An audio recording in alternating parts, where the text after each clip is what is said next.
All good. Let's Sweet start. as. Yeah. Cheers for coming in, brother. And worries. I want to start by talking about your little noise complaints you've been having, mate. You've been running the bass too loud at home. What's the story here? I saw your Facebook post. I've a little while ago I decided to get rid of the studio monitors because I was having room issues in every rental place I went to, and I thought, the general rule is like whatever you spend on your monitors, you should spend 3 times that on treatment. And I just went, I don't have the money to change it every time I get a new lease, so I just opted to get a really sick pair of mastering headphones. And I just use my PA system in the room at the moment. It's really small, like half the size of this, and big 15-inch drivers. So it's a little like office room with like massive PA system. Yeah, like massive for the room. Like I've played gigs to like 500 people with these PA. Like they crank hard. It sounds like you were playing to 500 people then at home when you were playing from it. So what happened? It was like during the day and the cops came around at 4 o'clock. Yeah. Yeah. So I've just like I got home and I went. I picked up one of the mixers from Sub Rosa because it had a dead Q button. Fixed it up, and then I was like, well, doesn't need to be back till Friday. I got 3 decks at home. I invited my brother over and we just went to town, and I went, fuck it, I'm turning the bass boost mode on. It's daytime. Nobody will be pissed off. And then the cops rocked up at 4 o'clock, and they were really nice. But yeah, the neighbours aren't too impressed. Yeah. Yeah. It sounds like it was your fault though. Maybe a little bit. Yeah, I suppose everyone working at home too now, like, people back, when people weren't at home so much during the day and the week, they'd be at work, so it wouldn't be an issue, but... Yeah, 100%. Potentially. Yeah, I don't know. And we used to live out at Annerley, and there'd be like multiple properties that were all owned by the same guys, like on the same side of the road, and we used to throw like little backyard parties and make heaps of noise, and no issue. And I've always made heaps of noise, but now that we live in the middle of South Brisbane near the hospital, it's so you've been really tightly packed. So I think I'm just trying to work out what the actual the limit of like how hard can I push it that it's still maximum enjoyment for us, but not pissing people off. And I haven't found that yet. Sweet spot yet. Yeah, you found where the line definitely is though. Multiple times the notes being left in my letterbox are getting more and more. Oh, so this wasn't the first time or anything. Yeah. There's been a few little passive aggressive notes, and the last one was like, we've told you many times to turn down the bass, which I have. I've turned I had a sub in there. I had an 18-inch sub in there, which I got rid of. So 2 15-inch tops and an 18-inch sub. I was testing out the sub. I was testing it out. I just got it. It was brand new, so I had to test it out. And sure. Yeah. I had to. But yeah, I've been like going with what they say, but also obviously they're not getting the result they want. So the last message was like, I think on the back it said, 4 a.m. is taking the piss. Yeah. And, don't be the neighbourhood bogans. It's like, all right, whatever. You're the neighbourhood bogans. They've classed you as. I was like driving up the back, like in my Ford Falcon, pulling my big ass speakers out, then cranking it at 4 a.m. It's probably not a good look, but. So you did that one time recently? No. That's just like it's what they see. What they see is like Ford Falcon, dreadlocks. Until a week ago, it was just like Ford Falcon, dreadlocks, plays really loud music. Definitely bogans. Yeah. So is that what inspired the hair cutting then? You were trying to change that image or what? What happened with the hair? Because you rocked up here and I was like, who's that? Like, I just decided, I saw that meme that was like, when you find out that your crush is into techno and the dude gets the real schmick haircut. I don't think I've seen that one yet. My missus likes techno. I should fucking... But no, I was getting like really bad migraines and shit. I'd had dreads for like 4 or 5 years, and the sheer weight of it, I had a migraine for like 3 days, and I was in the studio with Sam, and normally we'd write till like midnight, and we got to 6, and it was like that, just the moment, like the straw that broke the camel's back of like migraines for 3 days, and I was like, it's not worth it. Yeah. It's not worth like looking, having the look and all that. It's like, it's got to go. So you had them for 4 years then? Yeah. So it's a big commitment. What made you start them then? Well, I have really curly hair, and it would always be like such a bother to like have to deal with it not matting. So I was like, I'll just dreads look sick. I'll get someone to do it, and then I won't have to deal with it. But then they just got so long that it was out of control and not enjoyable anymore. So, Yeah. Because I had cornrows when I was like in grade 11 or something for like 2 weeks, and I couldn't handle having them any Painful. longer. Just itchy. Oh, Like, right, the you know what I scalp, mean? yeah. Just not used to that, and I was just like, no, fuck this. It would have been getting my really hair cut. painful. When they do them, it's really painful to get done. Yeah, I guess. I mean, I don't know what else to compare It's it like to. someone like- pulling your hair yeah, for like it's not 6 hours. too bad. Like, I don't know. How long did it take? I don't know, a few hours. Yeah. Mine took 6 hours, hey? Yeah, it wasn't 6 hours. Yeah. Yeah, just Well, like my hair someone- was only like this long kind of thing. So it was Yeah. like, they just had to do it to here. So, Yeah, but yeah. yeah, man, I couldn't handle it. I was like, after 2 weeks, I was just like, fuck this, I'm taking them out. They're too itchy. Yeah. And then got a haircut. So, Yeah. I can totally And started playing understand. techno.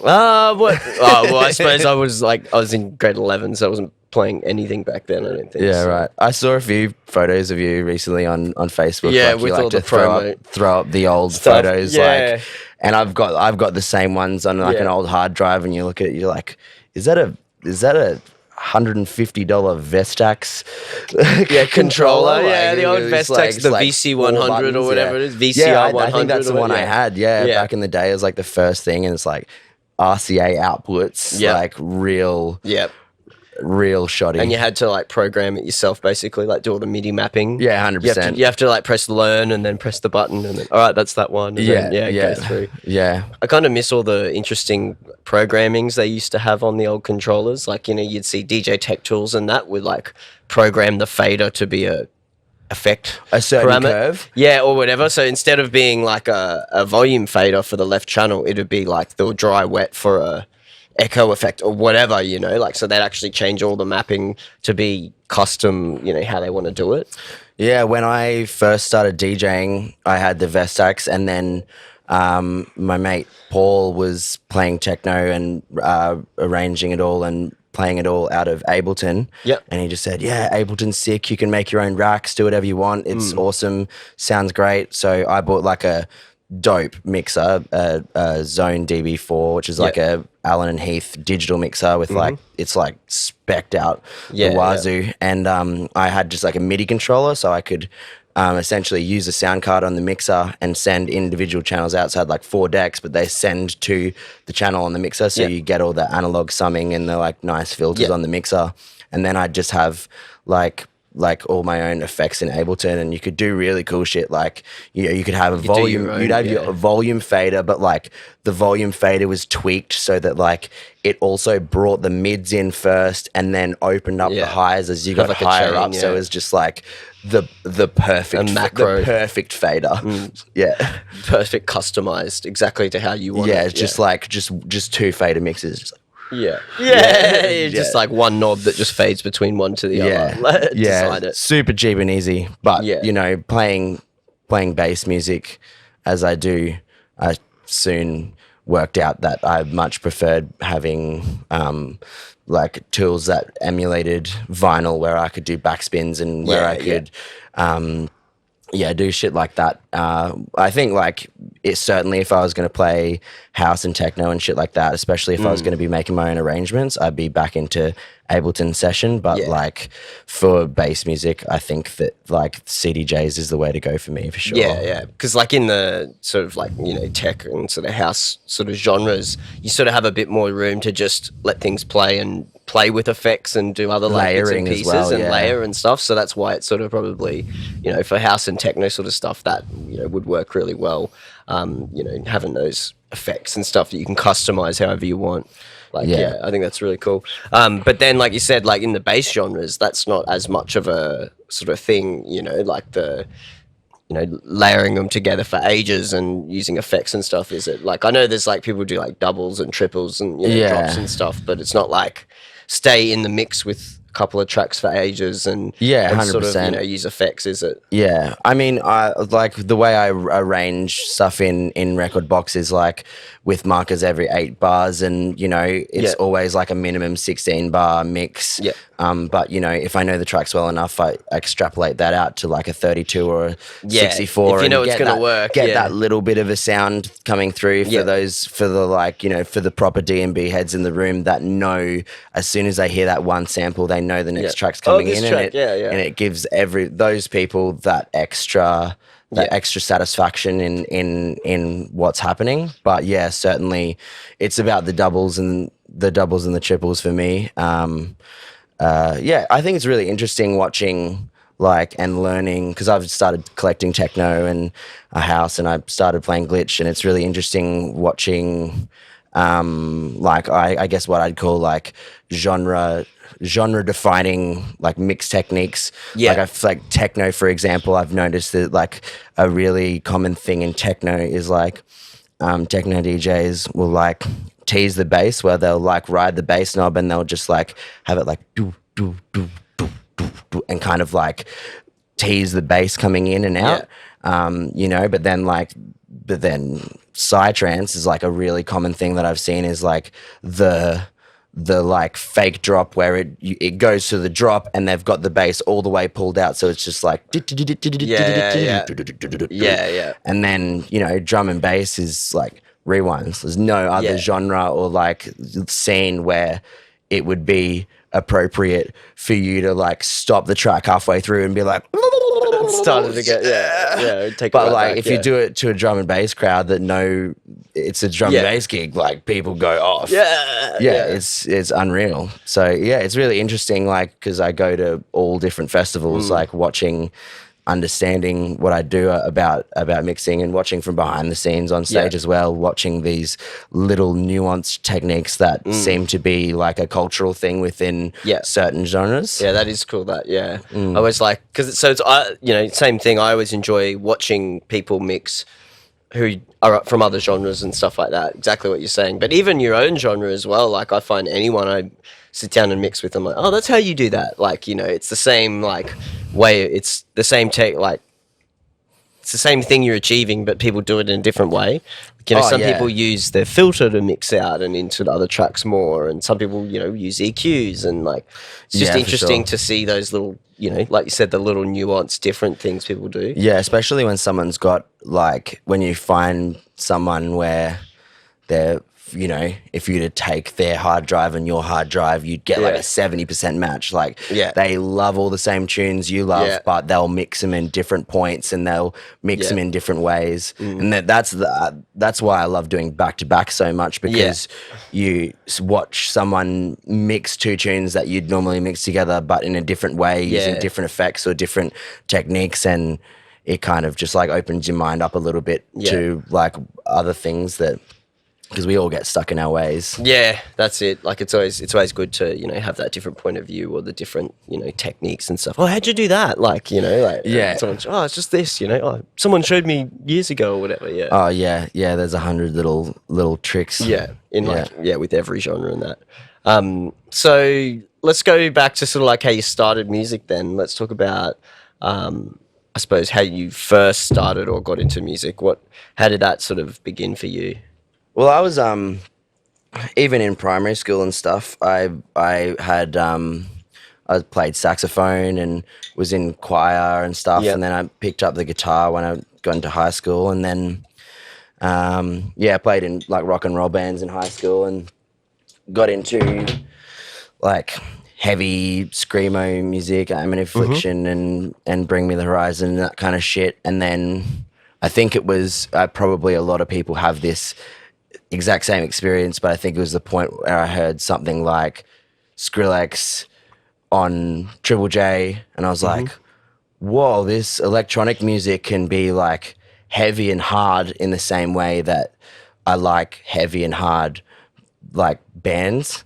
And hearing those sorts of like angry, aggressive, dark sounds, and especially like dubstep, there's a lot of crossover from like dubstep crowds and like hardcore crowds, because they have that like the like breakdown in a like hardcore track, like is like really similar to like that like really slow like growly like bass sound that you'd get in a lot of aggressive dubstep sort of, tracks. And so once I got into that, I was like sold. And at the time I was working at Boost Juice. My best friends with the manager, and used to hang out and smoke with her all the time, and Yeah.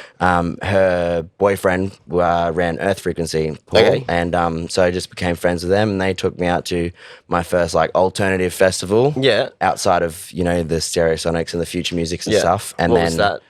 Earth Frequency Festival, So it was which is Earth Freak, about yeah. 2010 or 2011, Yeah. and it was like it just blew my mind wide open, like Yeah. just seeing the love and the respect, and like, oh, we could be on a dance floor dancing but be this far apart and have space and stuff. And so like festivals where you're like sardines, squished up. Yeah. but it's hard to go back. It took me like 4 years to go back to indoor gigs, after experiencing how awesome it was. Why would I want to go inside? Like, It's like the sickest music ever. I can light up on the dance floor and smoke and like bring my own drinks. It's really hard to go back to like lining up to get into a club or get a beer. So yeah, once I got into that, I got really into glitch hop. OPO is a classic one for everyone. He's just like such a superstar and like a really pioneering sound. Sure. And then Cohen Sound and Staunch and other Australian legends, and so you really got into the glitch to begin with. got into the glitch, but the heavy hard glitch, and I started playing glitch, and I was DJing. I started DJing, and I was doing half and half, like half gigs where I'd play whatever I wanted, and half gigs where I'd play top 40s crap, and I bought my Macarena. own. Yeah, that's it. Chicken Dance. Nutbush. All the goods, and I bought my own PA system, and we'd do parties, and I eventually got sick of being the only person that could DJ, so I taught all my mates to DJ. We threw parties, and eventually I just decided I'm not going to play other people's music anymore. You just, like, if you want me to play, what I play, and you're booking me to play what I want to play. And best decision ever. But I got quickly sick of glitch hop because there was a point in time there where glitch hop and all the people making it got this really like cookie cutter like system. Formula It was the glitch hop formula, and there was no innovation. And so it was like, I like a funky track every once in a while, but if I have to listen to like another glitch hop track that has a saxophone solo, like I'm gonna. I wanted the hard shit, the heavy shit that reminded me of like mosh pits, but with the like respect and space that you get at doofs. And then I got into drum and bass, which is like kind of my main thing now. Just like, I love everything. I'll give everything the time of day. There's good quality music in every genre, but the drum and bass is what really feeds my soul. It's what tickles your fancy. Exactly. Yeah. That's cool. So, like it is with a lot of people, it's that first time you see it as the whole experience, like the package, I suppose. And for you, that was when you went to Earth Freak, because it's about not just the music, but it's about, like you said, like the atmosphere, the lights, the sound system, the community, like everything, the debauchery. Yeah. And then I started work. I got in, did a degree in sound engineering, and where was that at? Where did SAE. you do SAE? Just in West End. And then I did my internship with Twisted Pair, which they do a lot of the sound systems, a lot of the doofs, and hiring systems, stuff, and then manning the system for the whole weekend and running the stage and shit. And I loved that, and I just would go to every doof, and it was brilliant because every doof's different. Earth Frequency now, like back when I went, it was just like a real like underground party. Now it's a very wholesome sort of like family orientated festival. There's like a family realm where you can drop your kids off for a few hours if you want to catch a set, and it's very like it's very wholesome. Whereas like there's Rabbits Eat Lettuce and Boho, which are just like the whole opposite end of the spectrum, where it's just all about like party, whatever you want to, just party animals, just debauchery. And there's a place where we can dress weird and have no rules.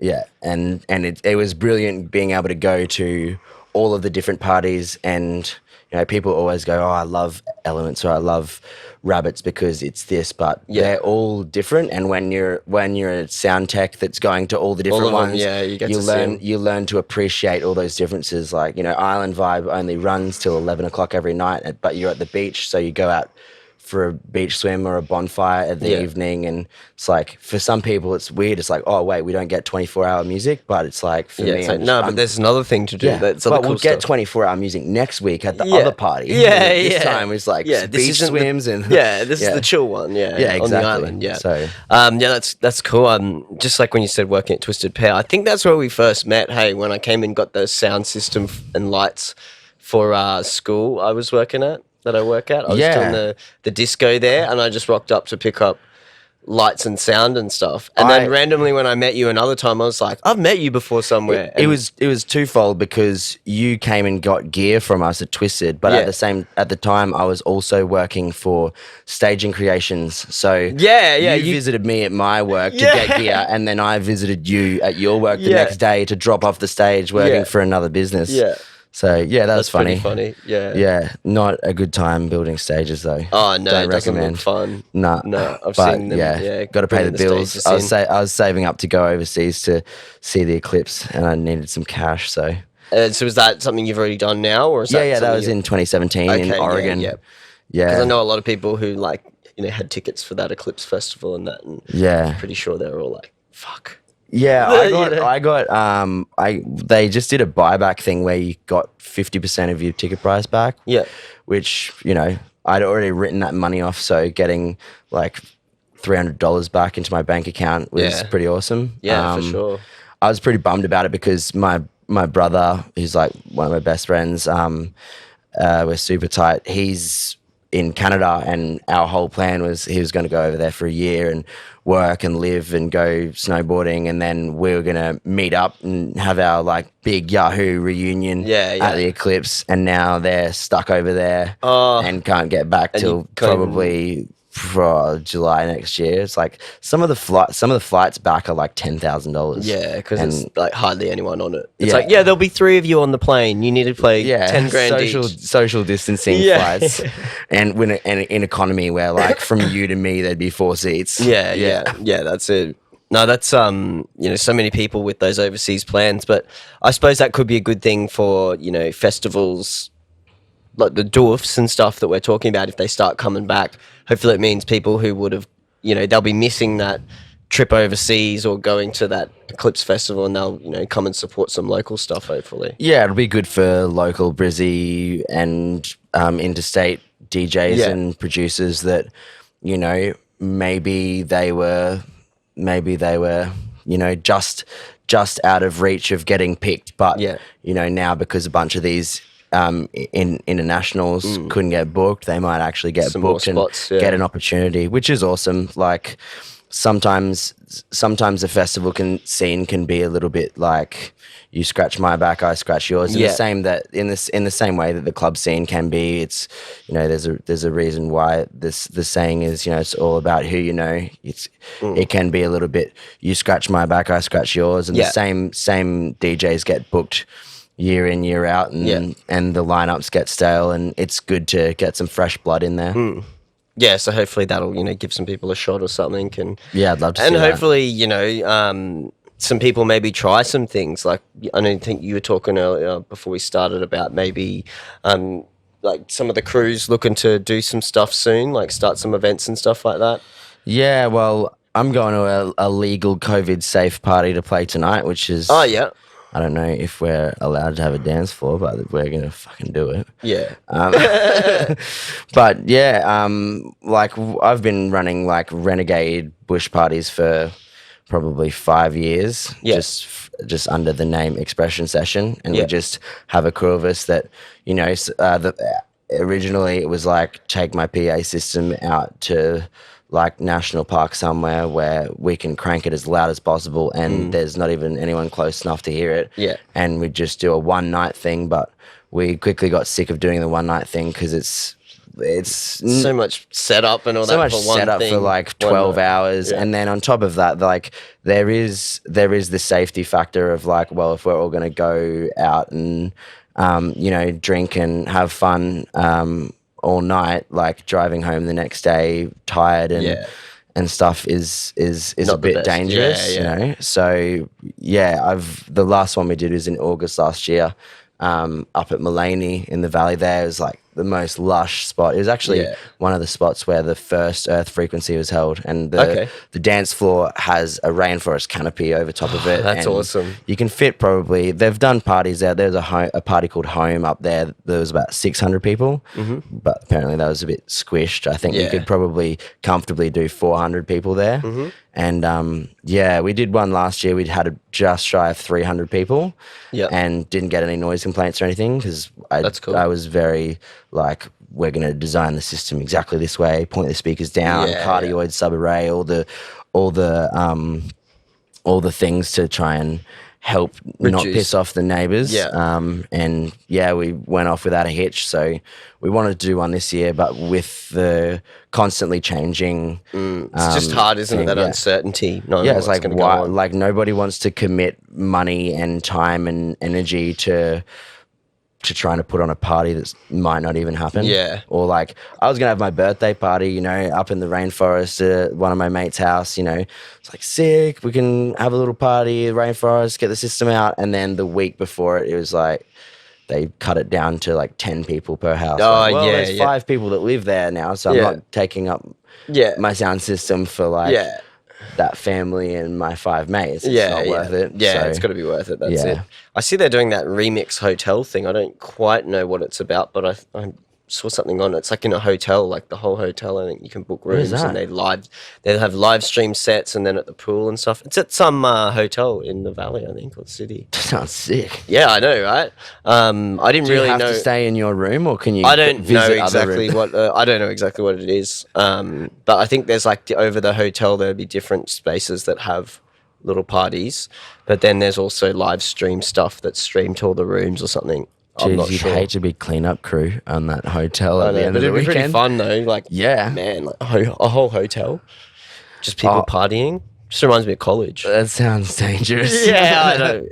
College was dangerous. That's where the next like COVID outbreak is happening. At the Remix Hotel. Remix Hotel right now. When are you booking a room? Let's go. Yeah. Well, I don't know. Yeah, I think it's on today. So see if we can find out what it is after this. So pretty interesting though. Like seeing some ideas that people are doing and different concepts, and I've heard different people talk about parties and the way you can run things.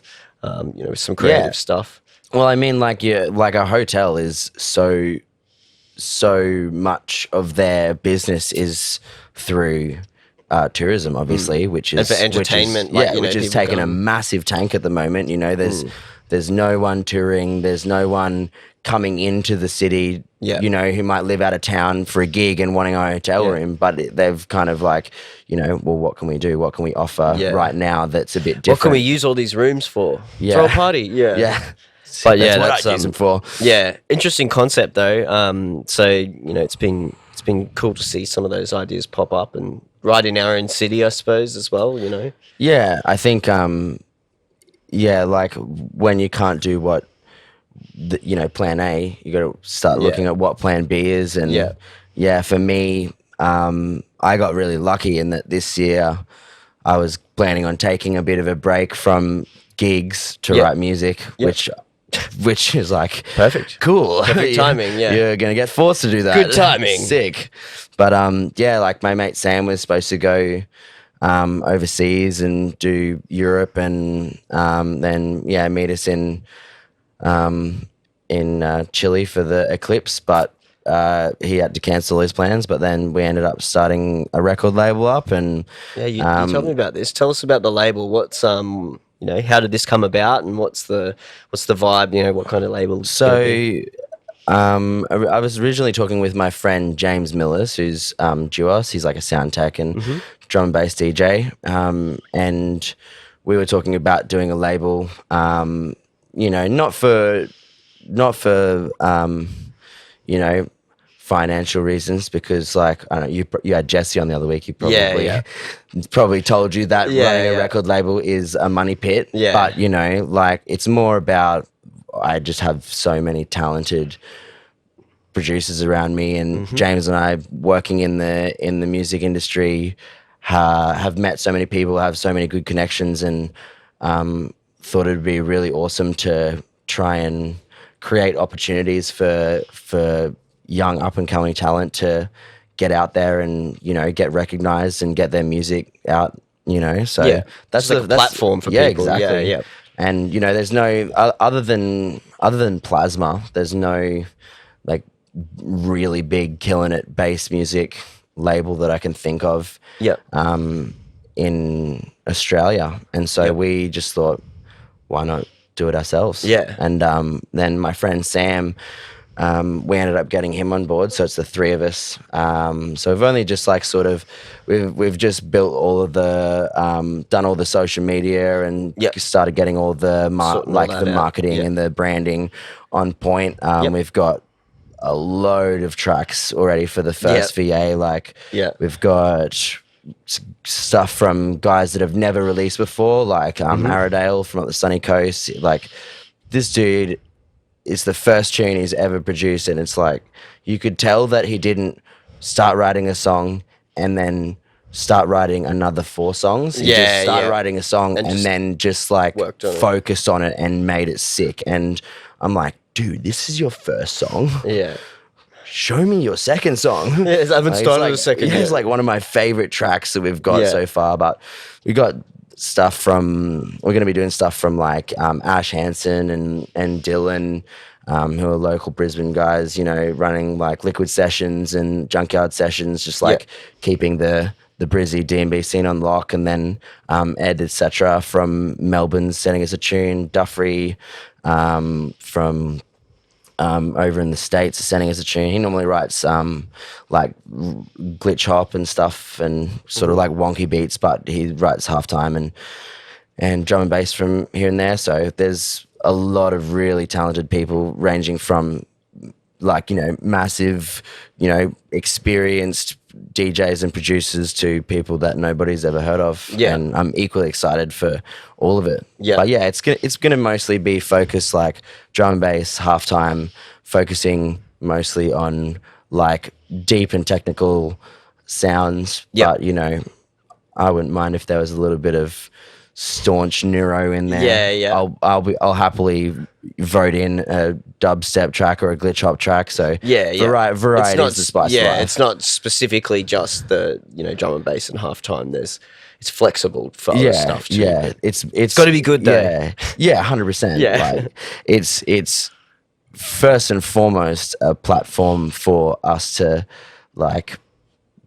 release music by people that we respect and admire, and secondly, a place for us to enforce our personal tastes once more outside of the DJ booth. Yeah, I suppose that's another cool thing. Like you said, you get to sort of put your own stamp on what you think is cool or good music without just DJing or producing it yourself. Yeah. So I already do that, you know, I already do that regularly. So, you know, it's good having 3 of us because there's always a majority. Like I might downvote a track, but if the other boys are like, nah, it's good, then it's in. And like at the end of the day, all these guys are people that I love and respect. And so it's not like you're going to be like, oh yeah, maybe it's something I'm just not seeing or not getting about it. Like, they're not trust their opinions. They're not shit tunes. Yeah. The ones that I might not vote in are just tunes I wouldn't play. Yeah. You know, but that doesn't make them shit tunes. No. And I can listen to a tune that I might not play in my set, but I can go, technically this is very well produced. Yeah. You know, that's cool, and even though I wouldn't play it, like it's still dope. Yeah.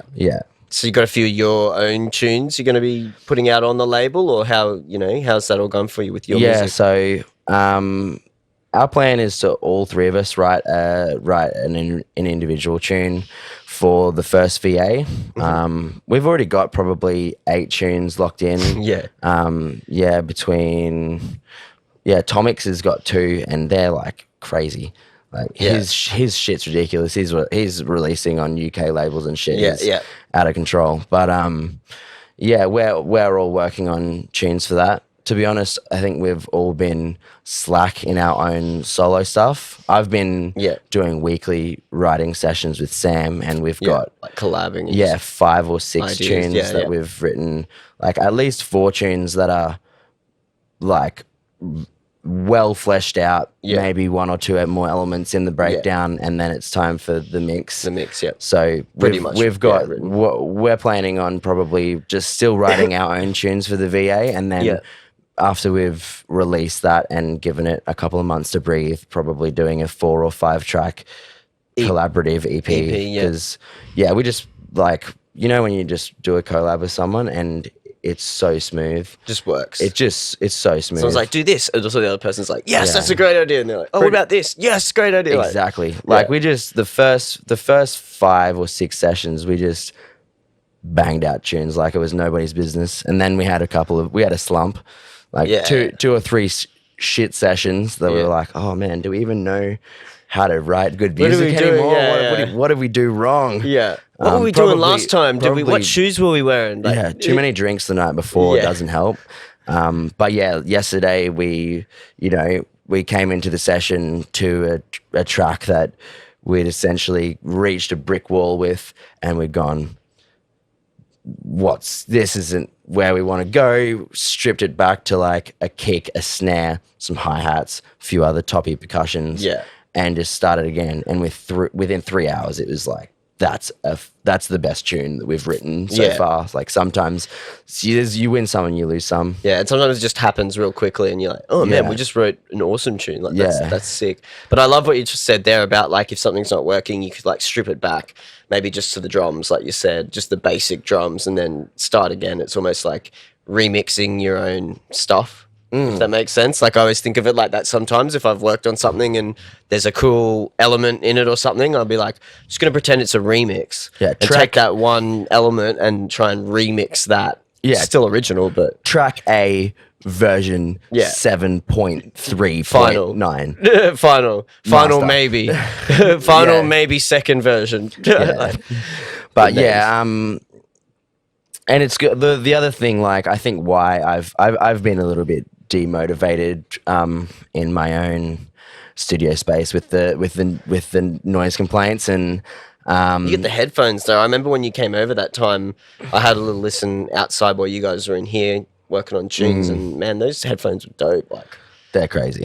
Yeah. Like I've never had that much like spatial. Yeah, there's like sound. The cushion's like 2.5 inch. Yeah, but yeah, they're amazing for like the bass response and how flat the frequency response is incredible. But I think for like a long tune writing session, I still need to get some monitors, and I'm slowly getting there. I've worked out this system where I've got like I've got 2 desks where there's like one with my decks on it, and then another table underneath it with synths and sound card on it. And that one rolls in and out. And so if I want to just play on the decks, I just stand up and play on the decks. And if I want to write tunes, I roll the bottom one out. And I've got a monitor that sits back against the wall, but with a like mechanical arm that like it swings forward and sits over top of the decks, and I can just sit back and write tunes. But the part that's missing is some monitors to like, because you've only got the big 15-inch tops, and I might get 4 or 5 minutes into a mix and get the noise complaints. Yeah, that's right. Yeah. Like, stop playing that. I'm sick of that kick drum. It's especially bad when it's production, isn't it? Yeah. Hey, it's just like those one things over and it's just over. like that 17 hours of that loop sucks, bro. Damn it, that snare's shit. I'm just gonna buy another sample pack and hope for the best. So how did you get in production then? Obviously you said, you got into DJing and stuff like that, and the festival scene sort of changed your outlook on it, and you were doing glitch hop, but how did you start producing, and what did you start making first? Was it when you're doing glitch hop, or did you start on something else? How did that happen? I think I wrote well, like I actually got Ableton Paul was using as DJ software, and I got Ableton Lite with a controller for as DJ software, and then one day I was listening to, it might have been Mode Step or someone, and I was like, this tune is kind of cool, but I wish it went like this. And I watched a few tutorials and just started tinkering, just started making little edits and little remixes. Yeah.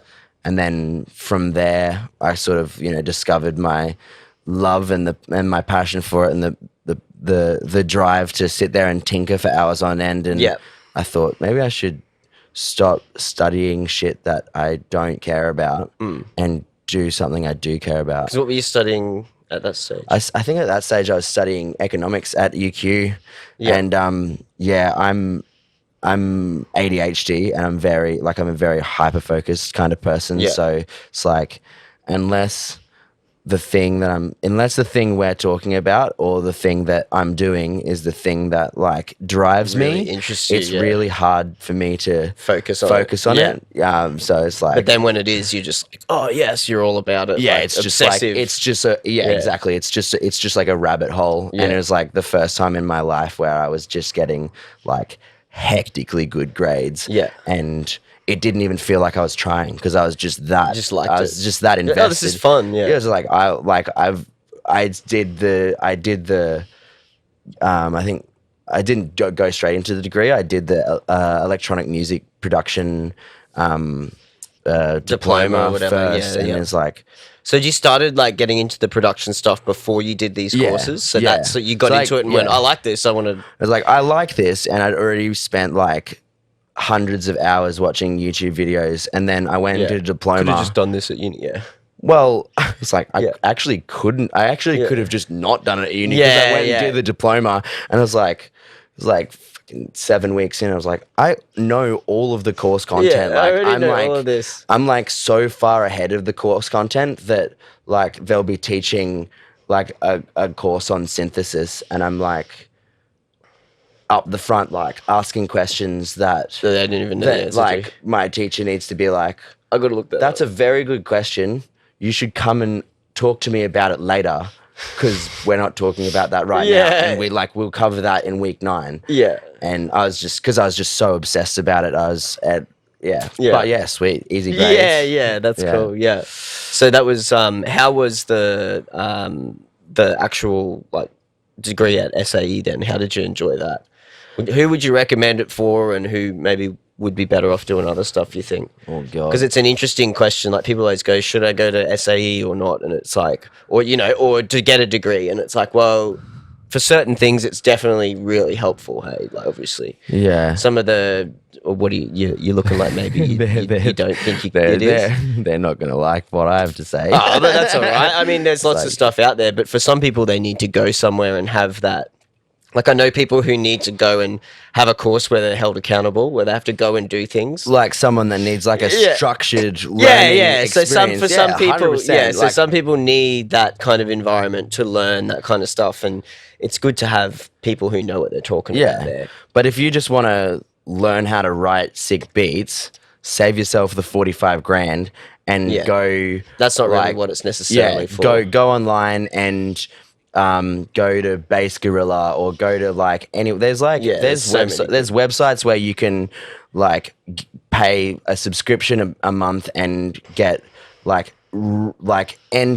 start to finish production tutorials from your favorite producer, and that is going to be 1,000 times more beneficial to your goal if your goal is just writing sick tunes. Yeah, and and you're not going to have a huge amount of hex debt. That SAE, it was interesting because working at Twisted Pair, I then afterwards had to work with a lot of the interns, and we get them from SAE and JMC. And a lot of the JMC kids did cool stuff like building their own preamps and doing soldering and some actual more practical skills. Technical, The SAE course was very studio recording focused. I did the studio production module. There was post-production module, which is more film focused. But I'd say one of the best and worst parts about that course is There's 3 subjects: Studio 1, 2, and 3, which are triple weighted modules, and they're weighted as such because you do massive projects where you do like project plans and you take on a huge amount of work and you produce something at the end that is enough content to validate, you know, a triple weighted course and whatever. But I saw a lot of people go through that course, and because it was very open-ended, you know, you literally be like, studio module 2, what do you want to do for your project? And because it was so open-ended, you do what you want to do. I saw a lot of people fall into the trap of doing the thing that they did last time and doing the thing that they were good at. And so you're not really learning as so much as it's like studio module 1, I'm doing an EP. Studio module 2, I'm doing a 6-track EP. Guess what I'm doing for studio module 3? It's an album. Fortunately, I was interested in doing lots of different shit. So I did stuff for film, and I did live music shit, and I branched out and tried all different shit, which was awesome because it gave me a taste for like what was out there. But I suppose if you don't know what you want to do then, but you're interested in the music industry in general, that's a good sort of way to dip your toe in, I suppose. I think if you're interested in doing what I do and being a sound tech and working at gigs, I don't think that a degree is the way to go. I learnt more in my first week on the job as an intern than I learnt practical skills in my entire degree. And for that role, exactly. And if I was going to step into a studio, I would be way more prepared because I know exactly what I'm doing. But let's be real, there's not many jobs in studios going, but there's fuckloads. You got to start your own, basically. Yeah, exactly. How's that going? Yeah, pretty good. Just looking at it's actually pretty sick. Just looking at new places now. That was what we're doing before. So but if you want to, like, there's not a lot of jobs in studios, but there's shitloads of work being a roadie, and if you're willing to push cases, not right now. Like I rolled a cable the other week and it gave me a pretty big buzz. I was just like, oh, that's what it's like. Johnny, because he works for All Access, setting up gigs and stuff, and I think he's like, the other week he's like, oh, I'm good, our first gig back again. And I was like, what is it? And he's like, oh, I think we're taking those, the big lasers that were on the top of the building in the city, you'd see at night, like pointing out everywhere, big lasers. I think they were packing them down. He was like, yeah, we packed down the big lasers that are in the city. I was like, oh, how was that? He was like, yeah, it was good. I was like, sweet, got paid. Yes. So, but if you want to be behind a console, go to All Access, go to a production company and say, I'll work for you for free for 6 weeks. I'll show you what I'm made of. And after that, put me on your list as a contractor and start from there. Because realistically, if that's what you want to do, you're just going to, and you go and do a degree, you're just going to go and do a degree, pay 40 grand, get an internship and do the exact same thing. But people are willing to give people a go if they're keen. So if you're keen, that's what you want to do, just go straight to the tech companies because like I'm more qualified like on paper than any of my bosses, but they've got years of experience that they got by turning up and doing it and experience. Like, and you can cut out the 3-year degree and start getting the experience now if that's where you want to go. It's the same with like running events and stuff. People go and do event management and it's like, oh man, if you want to do events in the music industry, you just like you said, you be keen and you go and you talk to someone who's puts on events and you like just volunteer to start with. And, and then you learn and then you go, oh, I'd love to do this role. You get their trust and you work and show that you got, you switched on, that you can do stuff. And then eventually you can work your way up and end up, actually doing paid roles and things like that. So, you could go and get a degree in events or you could go to your local, crew and be like, can I please work on the door? And they'll say yes. And congratulations, you now work in events. And then next time, you go, oh yeah, I'll come in and help set up one thing. And then it's like, oh, can I help? You just show that you're keen. And if you're not stupid and you actually like, can do shit, then, you end up, and that's how I started. I volunteered for Addicts for Blah Blah Blah Music Festival, and then I ended up being the assistant director of the company a couple years later. Like just from, like the next one I was the artist liaison, and I was, logistics manager. Then, you just sort of show that you can do a good job and then work your way up kind of thing and learn all the experience on the way. People that work in our industry don't do it because of money. Exactly. They do it because they love it. And that means that when someone comes along that says, I love this, I want to do this, most of us, 90% of us, have time for those people to show them the ropes and to give them advice and help them along, because we were all there at one point. It's just some of us paid 40 grand to be there. Yeah. And now wish they didn't. And now we're salty about it. Yeah. I needed the structure. Yeah. 100%. You were one of those guys. Guys. Like I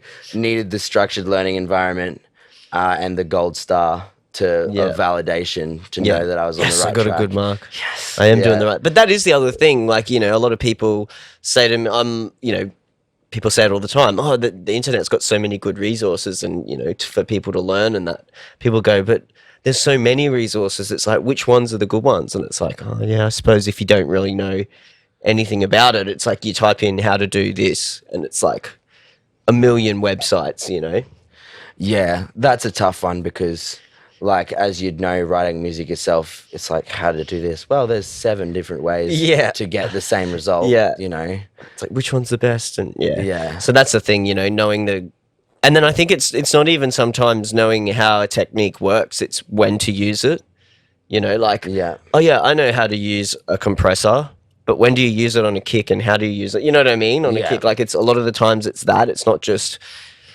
how to use something, it's when to use it and why. Yeah. That could be the tricky thing to learn. Pro tip, if you don't know when to use a compressor or why, don't use one. Yeah, no, exactly. Well, you should know that. Get Johnny to do it. Yeah, pay Johnny to do it. Pay Johnny to do it. Just like write and arrange music, pay Johnny to do it. Yeah. It'll be way better. Even attended sessions, like when I first met Johnny, I would do a lot of attended session type stuff where he would do the mix and I just sit in and go, what's that? What did you do there? You know what I mean? Like, and it'd be, and so I think he still does that for people. And that's like awesome. Yeah, I know Blair's doing it with him. It's awesome to learn because like, then it's like, it's like, oh, what did you do there? Oh, it's just this technique. And you can learn straight on the job. You can spend hours, like that's software. It like Max MSP backdoor, like you can build your own plugins in Ableton. Like if you don't understand why you're doing things, you can spend hours chasing your tail just doing things, hoping that it gets good at some point or another. Guessing. It's tough. Yeah. Especially like mixing stuff. Like sometimes I'll try and be like, I wonder what happens if I do this. And like, for creativity, like, something stupid like I'm going to put a chord generator on it and then put an ARP on it and just press buttons and see if it comes up with anything cool, like it's just a playing around kind of thing. But 100%. When it comes to mixing and actual techniques, like that's where you need to know sort of what you're doing. Yeah. It's a little bit of both. Hey, like I think definitely when it comes to mixing, it's much more of a, it's much less of an art form and more of a science in the way that like, there are specific tools for specific jobs, and there is like arguably the best way that you could do something in a mixing and mastering circumstance. But when it comes to being creative and writing sounds, something that I guess set me free from the like never-ending buying new plugins and worrying about where to go with a sound or a track was to learn that so many of the best producers in the world wrote their best tracks on happy accidents. Yeah. Like, you hit copy and paste and you accidentally pasted it here instead of here. I do that all the time. But it sounds way better here. Yeah, I do that all the time. Yeah. You drag it to put it in a section and it's like half a beat off or something instead of starting on the start, and then you play it and it's like, oh, that sounds way sicker. Like, because it's syncopated and or something like that. Yeah, it's like of the people out there who are like writing everything in their track from scratch, or most of it, Yeah. right? Like, of the people out there who are writing a lot of their shit from scratch, making the patches and stuff, 1%, less than 1%, are like synthesis masters, where Yeah. they can just think up a sound Yeah. and Make make it. it. And the rest of us are like, we've got a pretty good understanding, but we're getting a synth going, putting a couple of LFOs on, and then mapping it to some knobs and recording it, and then Playing, adding yeah. distortion and adding filters and other shit to try and make it sound better. And it just reaches a point where you're like, all right, this is something. Yeah, Rather- we've got something going. Yeah. Yeah. That's it, just playing around and getting those ideas, I think. And that's where it is fun to, be creative and try experiment and do stuff like that, is when you're in that writing phase. Like, I love just having, like, sometimes me and Johnny will come in here, or even better, after our little producer meetup we've been doing, it's usually like 3 or 4 of us stick around, and then we'll just collab on a track. So because everyone brings their laptops, someone will be on their laptop and they'll do the drums, like a little drum beat, and someone else, then we'll go, all right, and so we rotate and say everyone else is just chilling out.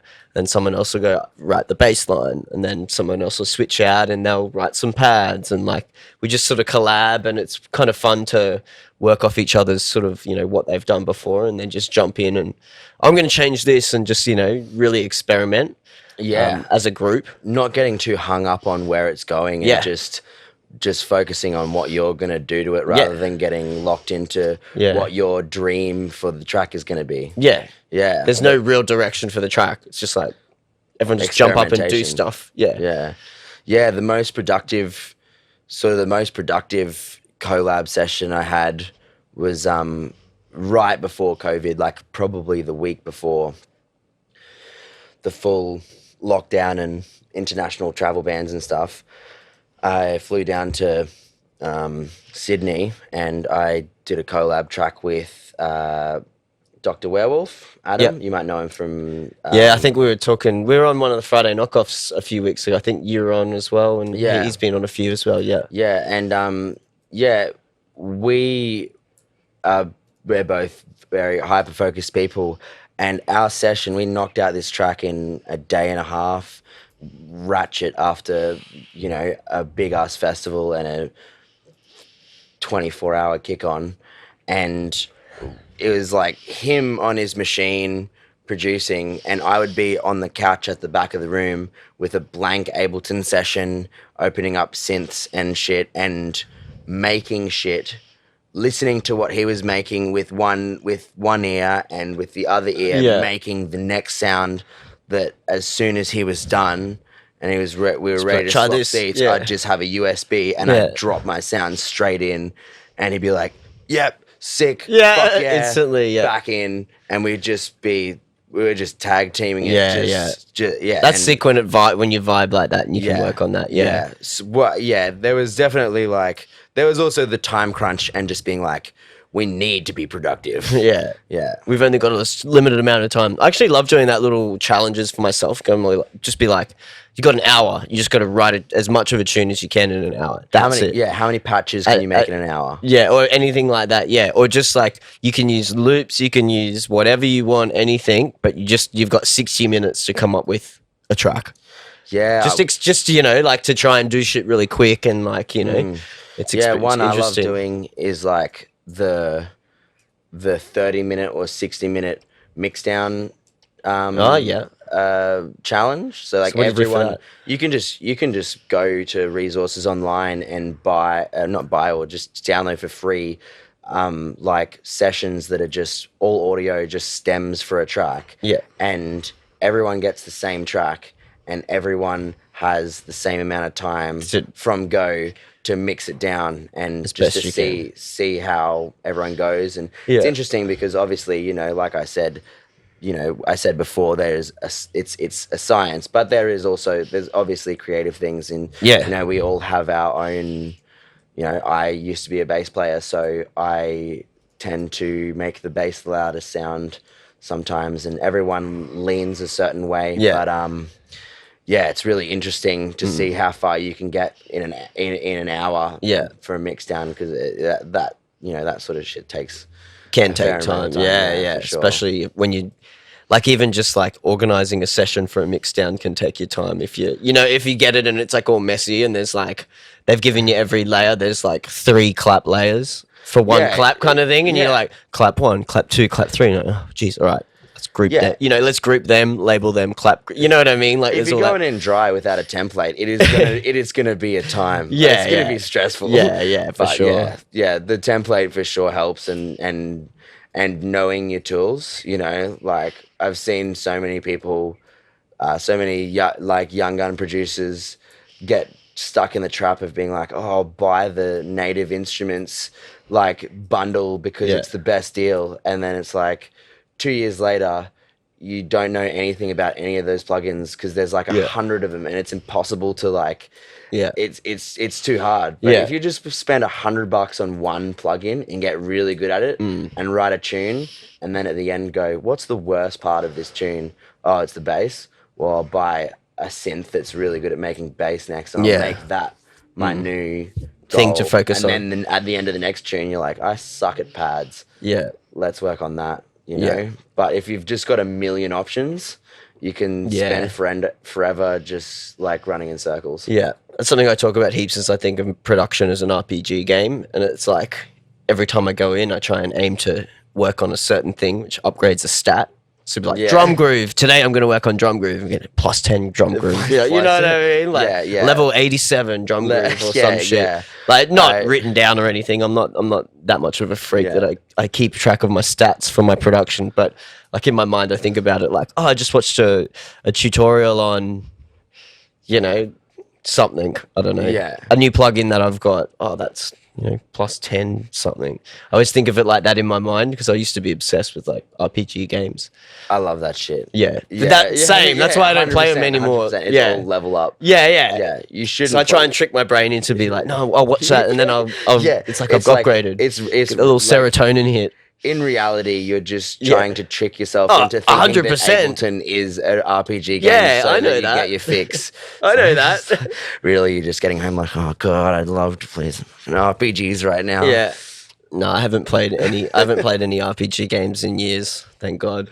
Get lost. But like obsessed, like I think when I got Fallout 3 or 2 or something, I played it for like 16 hours a day, like for a week, and then I was like, should stop playing this game. I am so malnourished.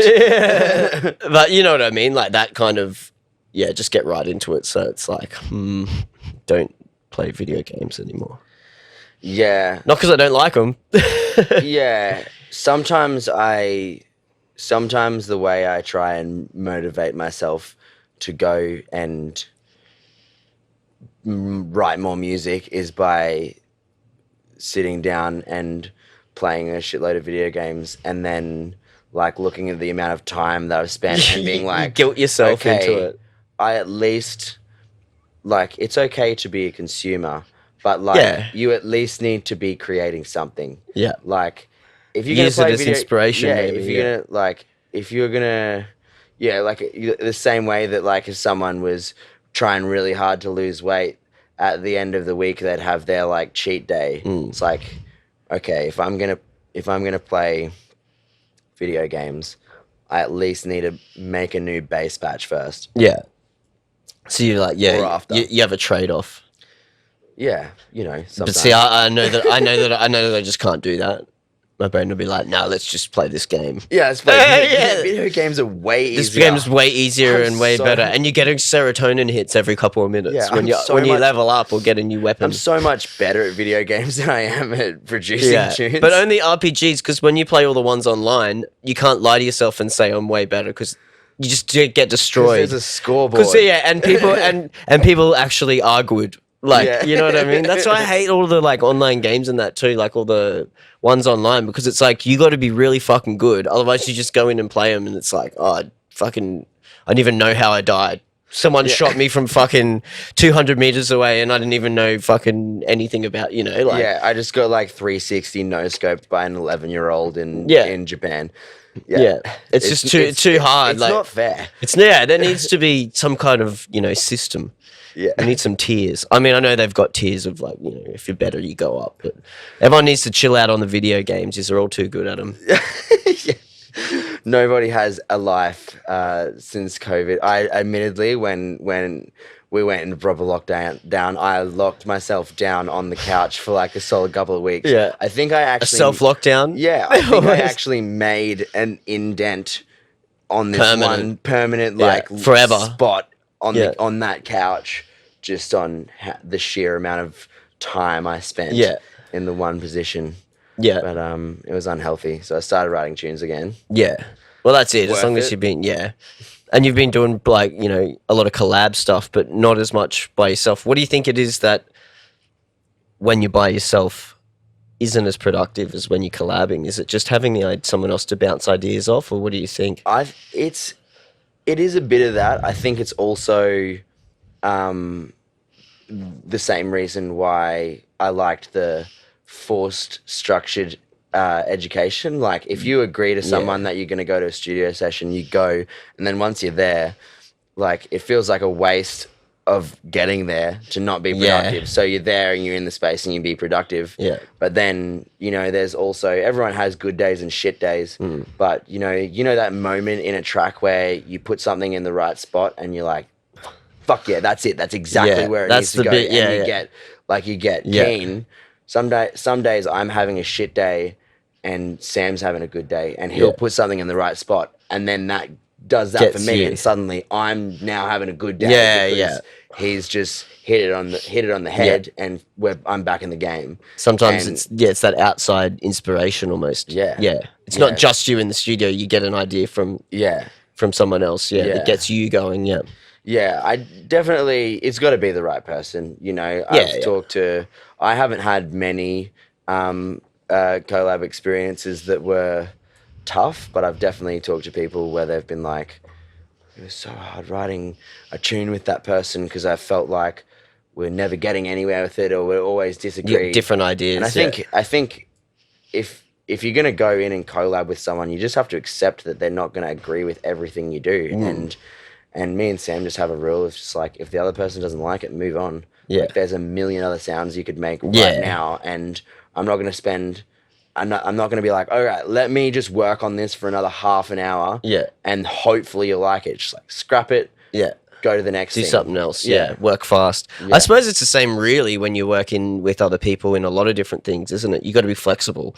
It's just because it's a creative thing, you've got to be a little bit more, I suppose, mindful of the fact that, you know, it's art or whatever, it's creative. It's the, you know, you can't be too just like, no, that's shit, that's a shit idea, you know, like you got to be a little bit, there's diplomatic ways you got to be like, oh, I know about that, clashes with the piano, you know what I mean, like there's I think just got to be accommodating and understanding a bit more, I think. because it's stuff that we're making, it comes from this place within, and we get really attached to it. But it's like, if you're attached to it, just save that version of the project file and chuck it in one of your own tracks. Like, it's not everything has to be used for that track there. Exactly. Just almost like you're there to do a job. You know, get on with it, and I think it's worked really well for us. Like, it's Sam's definitely like, we're on the same wavelength, and it's just been like super productive.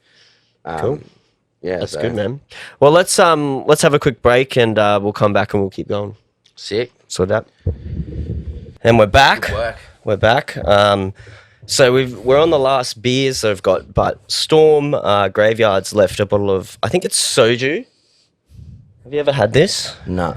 What is it? It's like a peach. I think it's a rice wine. But it's hectic alcohol. Like that's 12% alcohol. Yeah. Right? If I've learned anything from my travels, it's that anything that has minimal amounts of English on it and a strong alcohol percentage is worth giving a try. Yeah. So we'll when we finish these beers, we'll crack that open. Cheers, Storm, for leaving that here.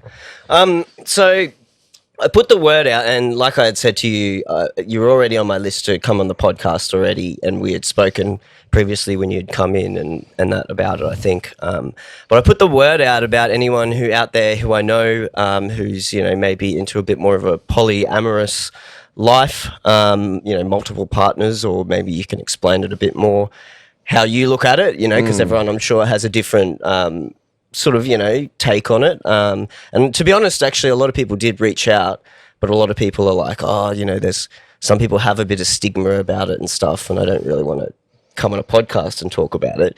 But you were sort of like, oh yeah, I'll talk about it. Like, so Yeah, totally. So what? How do you define it, or what's the common sort of way it's defined for people who are into that, you know, kind of lifestyle? I think how I define it and how I think a lot of people define it is like the poly meaning more than one, and I think the amorous part is like derived from the word love. Yep. And so the idea for me, at least, and for quite a lot of people that might label themselves that way, is that polyamorous is about having more than one person that you could love in a romantic sense.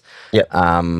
In your life. And a lot of people, a misconception for a lot of people is that it's like swingers or like an open relationship. Like an open relationship would just be like, you know, you're married, but you know, you sleep with other people, but that's a casual thing. Whereas I would define polyamorous by, I have a partner that I love, but I also have the capacity to date other people and build you know, important romantic relationships with them as well. And there's a lot of space in between where like some poly people go through phases where maybe they, you know, maybe they just want to have their one, you know, partner, and they want to sleep with other people. But I think primarily it comes down to seeing those relationships as something that has a capacity to have like an emotional connection and grow that. Because I think that's you know, I think that's a fear for a lot of people in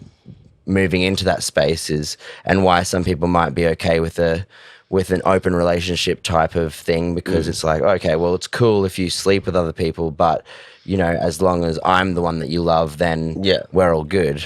So yeah, that's how I would define it. Yeah. And then, you know, there's like, I guess there's like, open relationships, and then there's poly, and then there's people that might define themselves as like relationship anarchists, which is just like none of them are relationships. They're all like, they don't label it. Is that what you mean? Like almost like that. Like, you know, a relationship can look like anything, and maybe you'll have a relationship that just facilitates a physical need, but then maybe you'll have relationships that are equally as important that are just an emotional connection, and you can have any kind of relationship. And that maybe I've butchered that definition, but that's how I kind of have that explained to me. So is this something that you've always been this way per se? You know, have you always felt this way, or is it something that took a bit? Because to be honest, like, it would take a lot of emotional and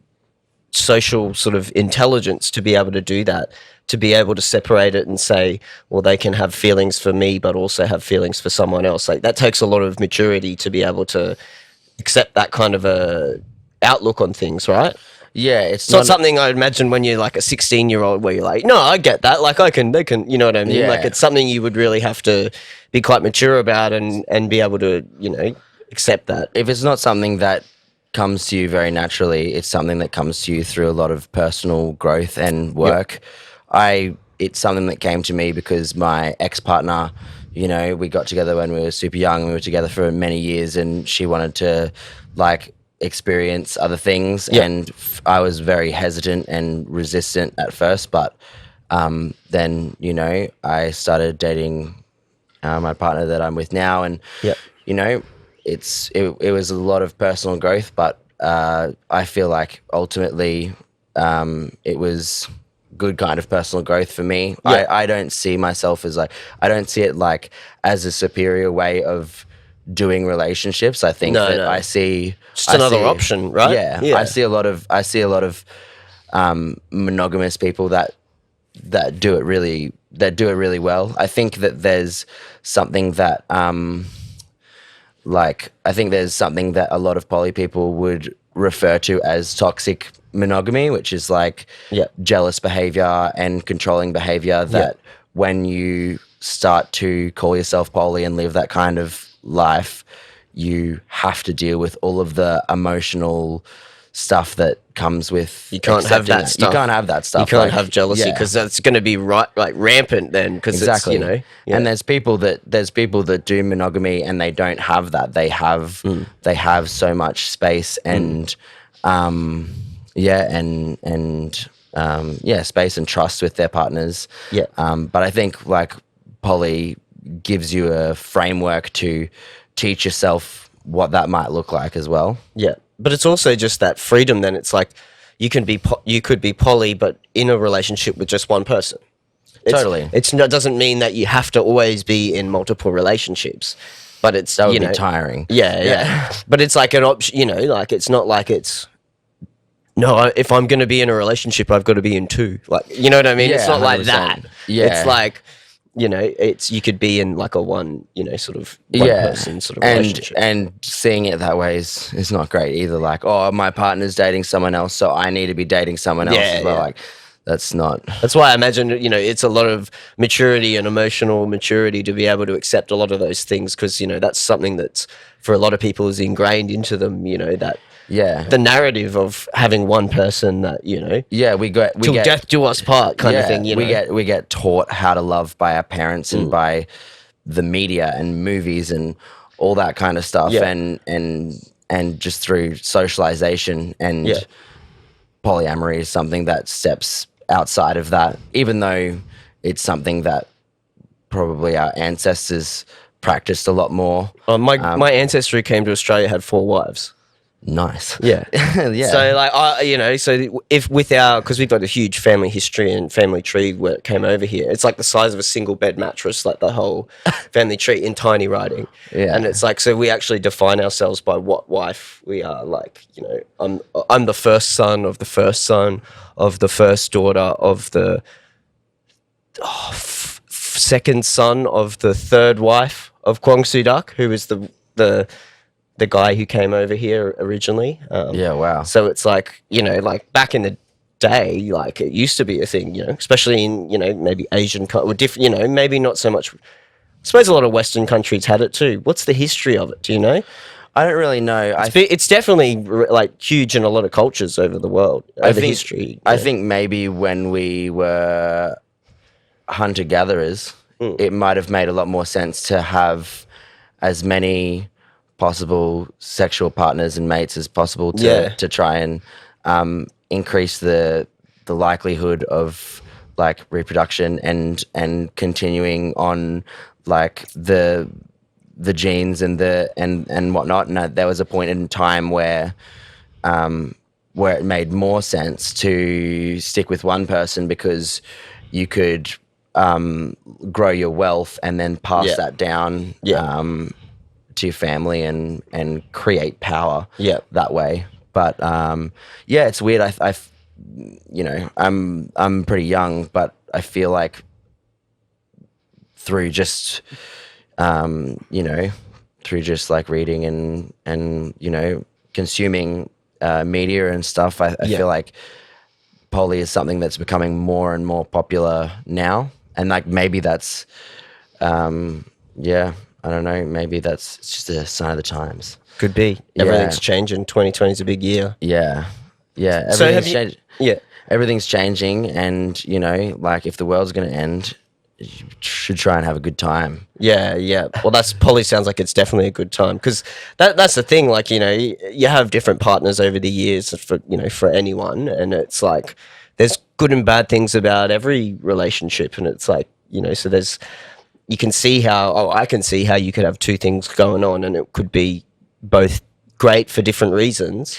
Yeah. I think one thing I should have added when I was explaining poly before is that one thing that I would say most people agree with is that like poly people, it's about an open communication as well. It's like you have multiple partners, but they all know about each other, and it's all you got to be honest, understanding and an agreement about and everyone's got different boundaries. Yeah, I like to think that, loving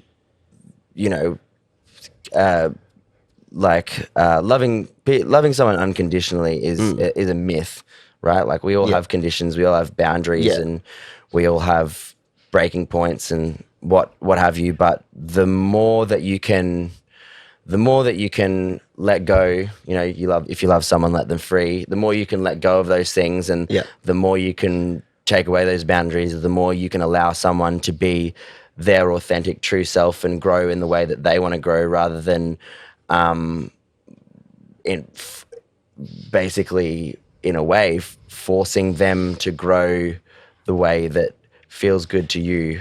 Because, like, accepting that your partner might sleep with someone else or might love someone else, Yeah. it requires looking within yourself and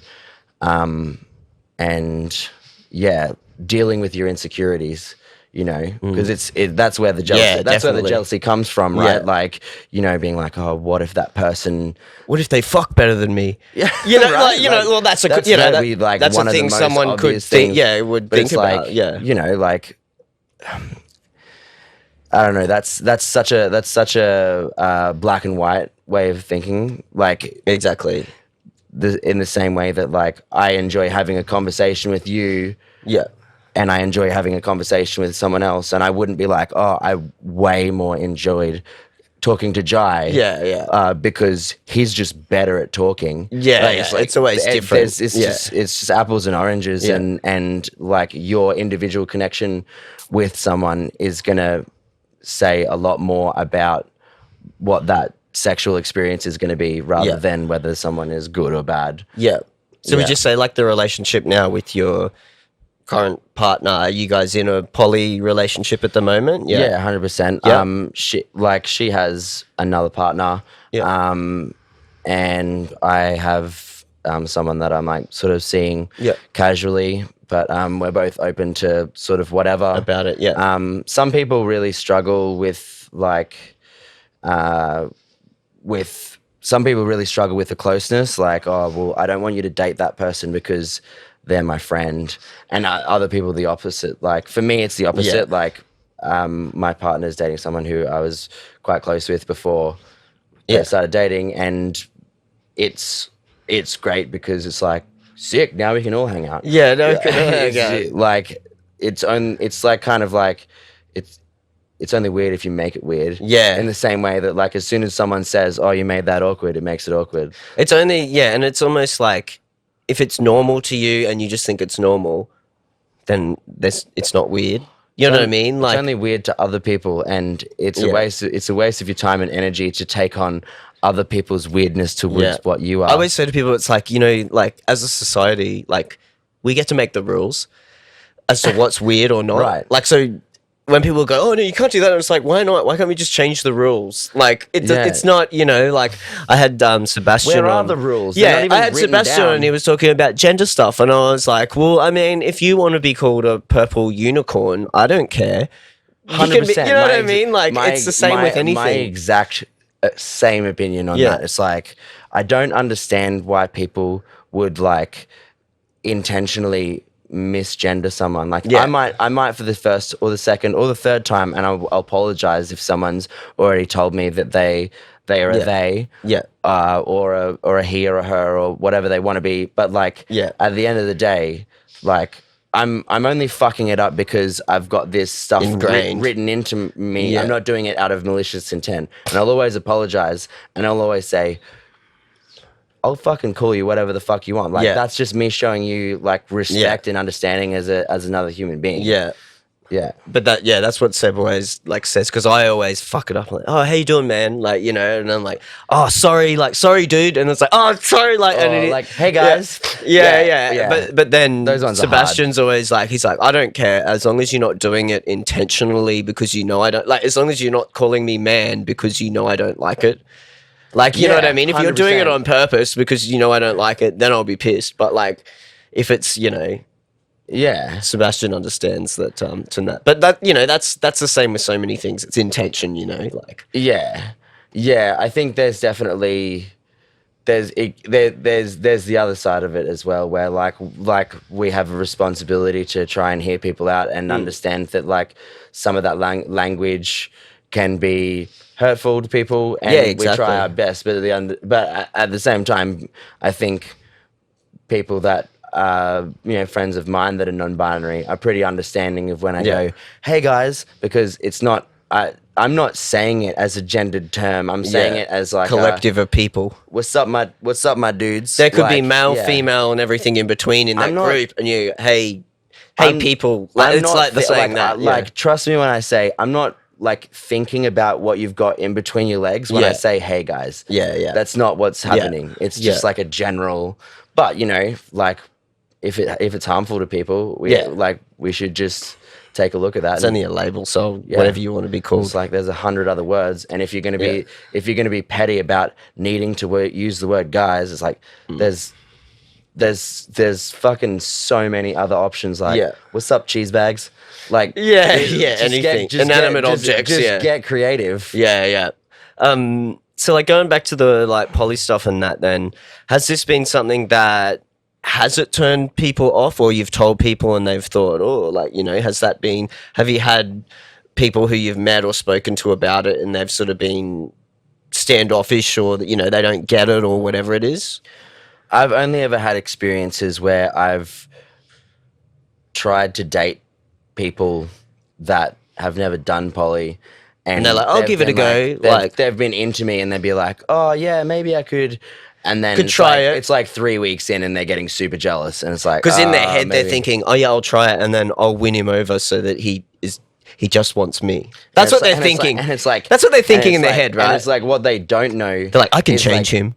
What they don't know is the easiest part is when they come into an existing relationship and they're the one on the other side.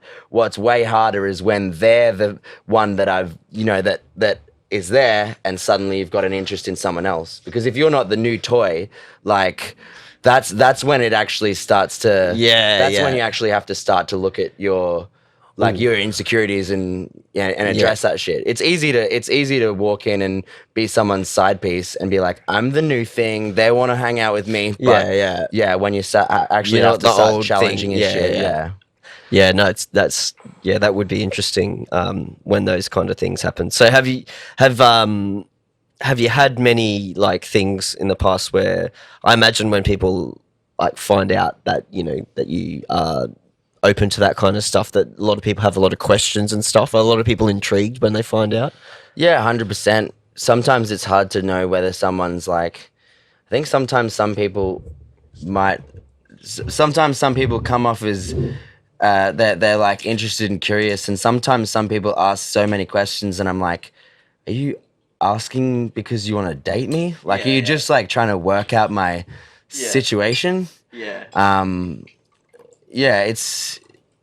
think it's like gender identity and sexuality, where it's a subject that not a lot of people have come into contact with, especially when you watch a movie and like it's always the monogamous thing, and it's like always the white dude and girl, and when people have lived a sheltered life and they see that for the first time, they're intrigued and they want to know how it works. And what my favorite one is like when I'm hanging out with my partner and then their partner and someone who's known all three of us for a while, like see them, hook up or something and be like, whoa, what's good? And it's like, oh no, that's cool. That's their other boyfriend. And they're like, and what? So, and what? People who don't know that it's what the vibe is. Bit like, but like you guys were like hanging out and you didn't want to beat him up. I was like, I love that guy. Yeah, that guy's awesome. Yeah.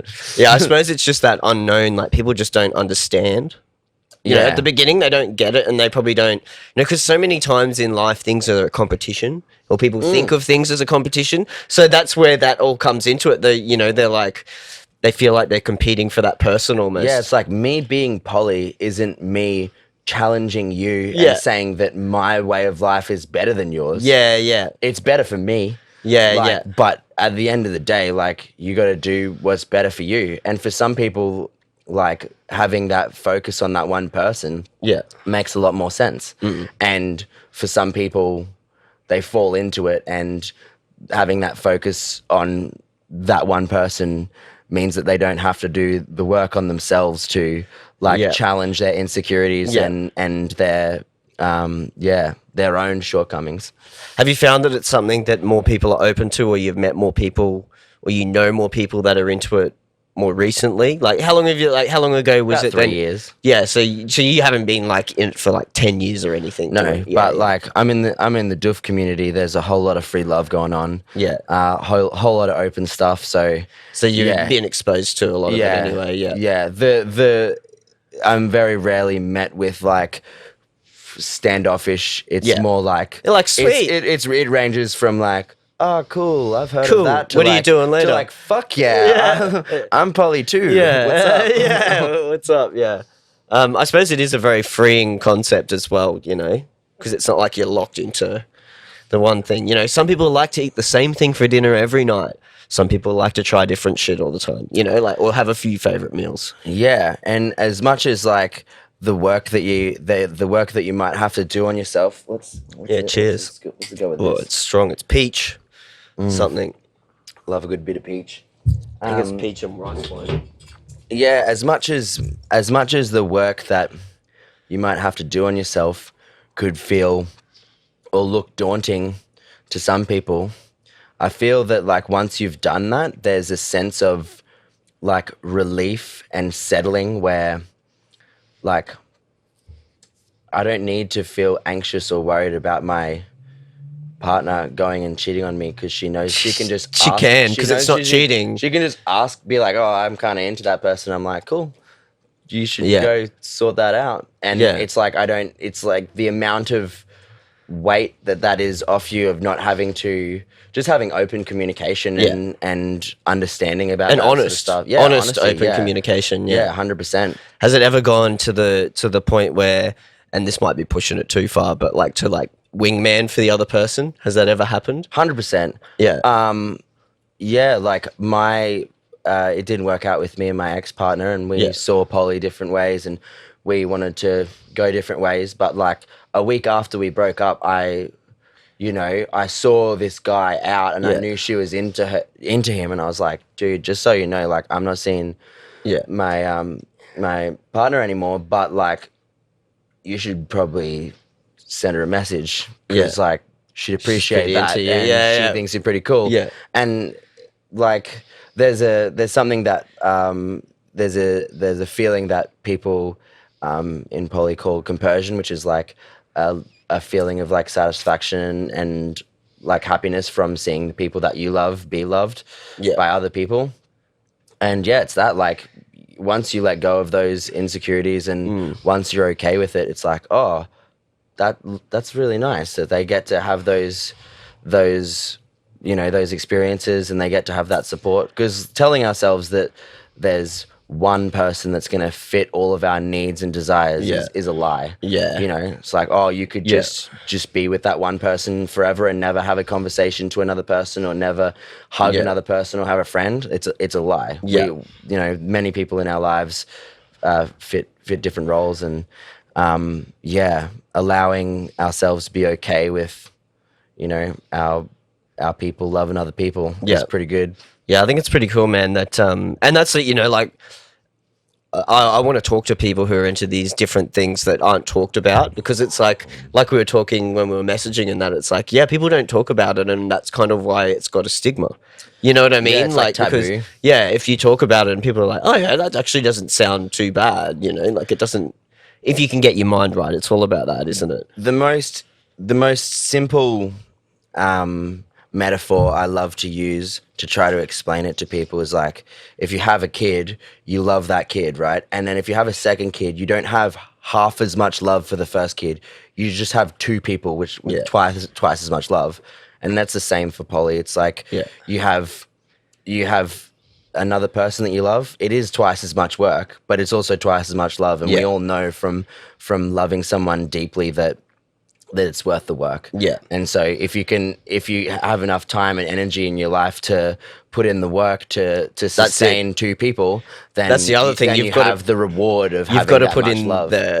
Not the effort, but relationships are effort. You've got to put time in and stuff like 100%. that. So like having more than one is, you've got to put in more effort then. So exactly, it's about being able to do that. Yeah, you can't have your cake and eat it too. You got to. That's it. That's it. Okay, but Grandma, I know I'm the favorite grandson. So Just a I'm little. definitely not We the always have favourite that. son. We always have that discussion at like Christmas time. Oh, I know I'm your favorite Gma. She likes us to call it Gma, grandma.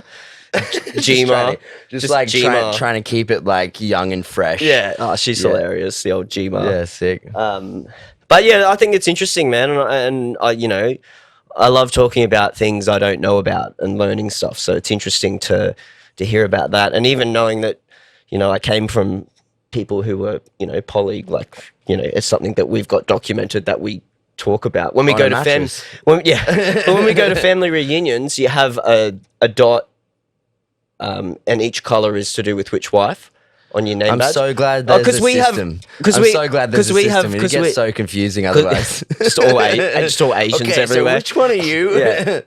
So we do a family reunion and we have like 100 to 200 people come from all over the We world. go like hire out a fucking hall. Oh yeah, we were gonna do it at a whole.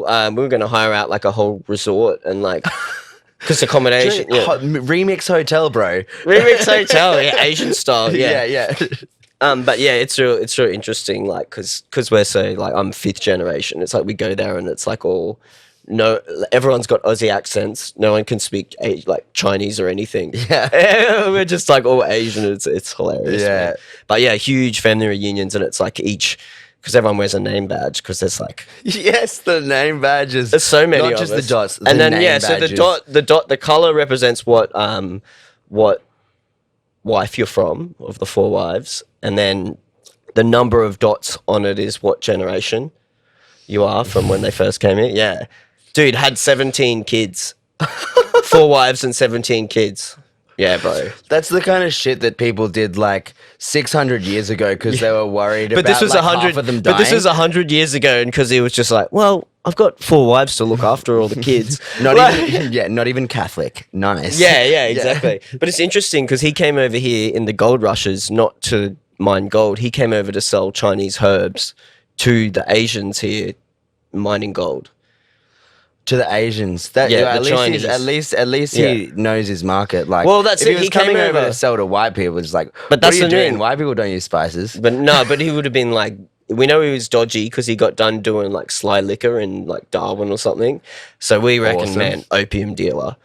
Like, you know what I mean? Back then, like Chinese herbs, sure. Chinese herbs. Yeah, opium dealer, Yeah. bro. Like, Yeah. of course. Yeah.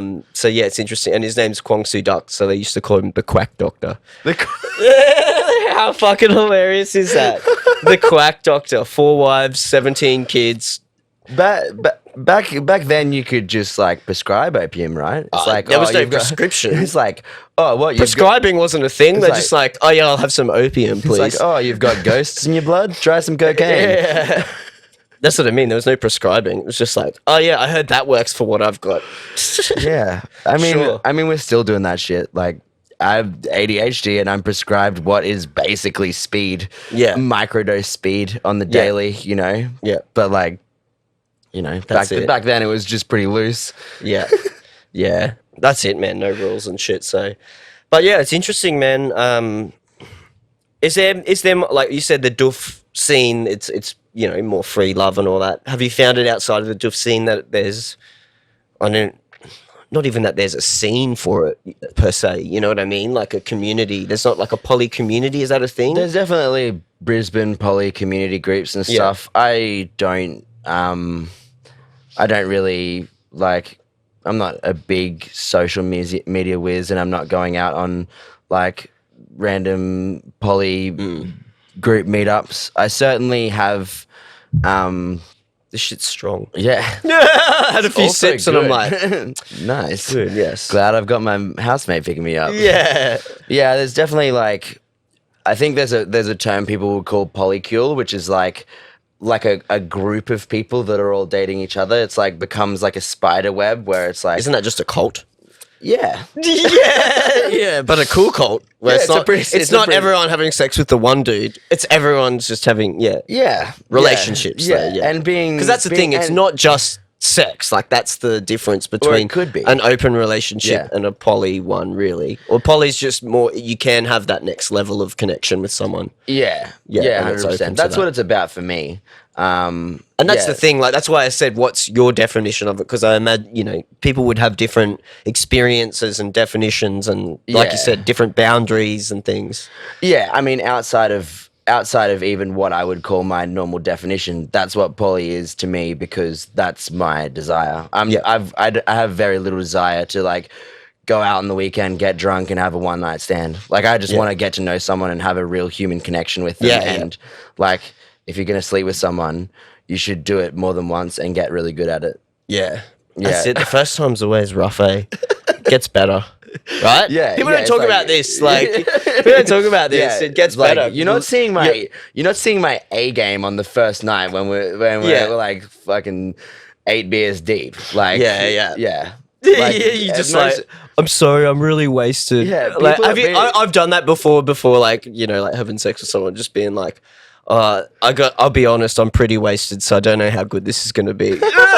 And they're like, oh, okay. tempering expectations. Yeah, but, just putting it out there to begin with, yeah. people are complicated. Like some people like should come with a user manual. Yeah, It's yeah, like, yeah.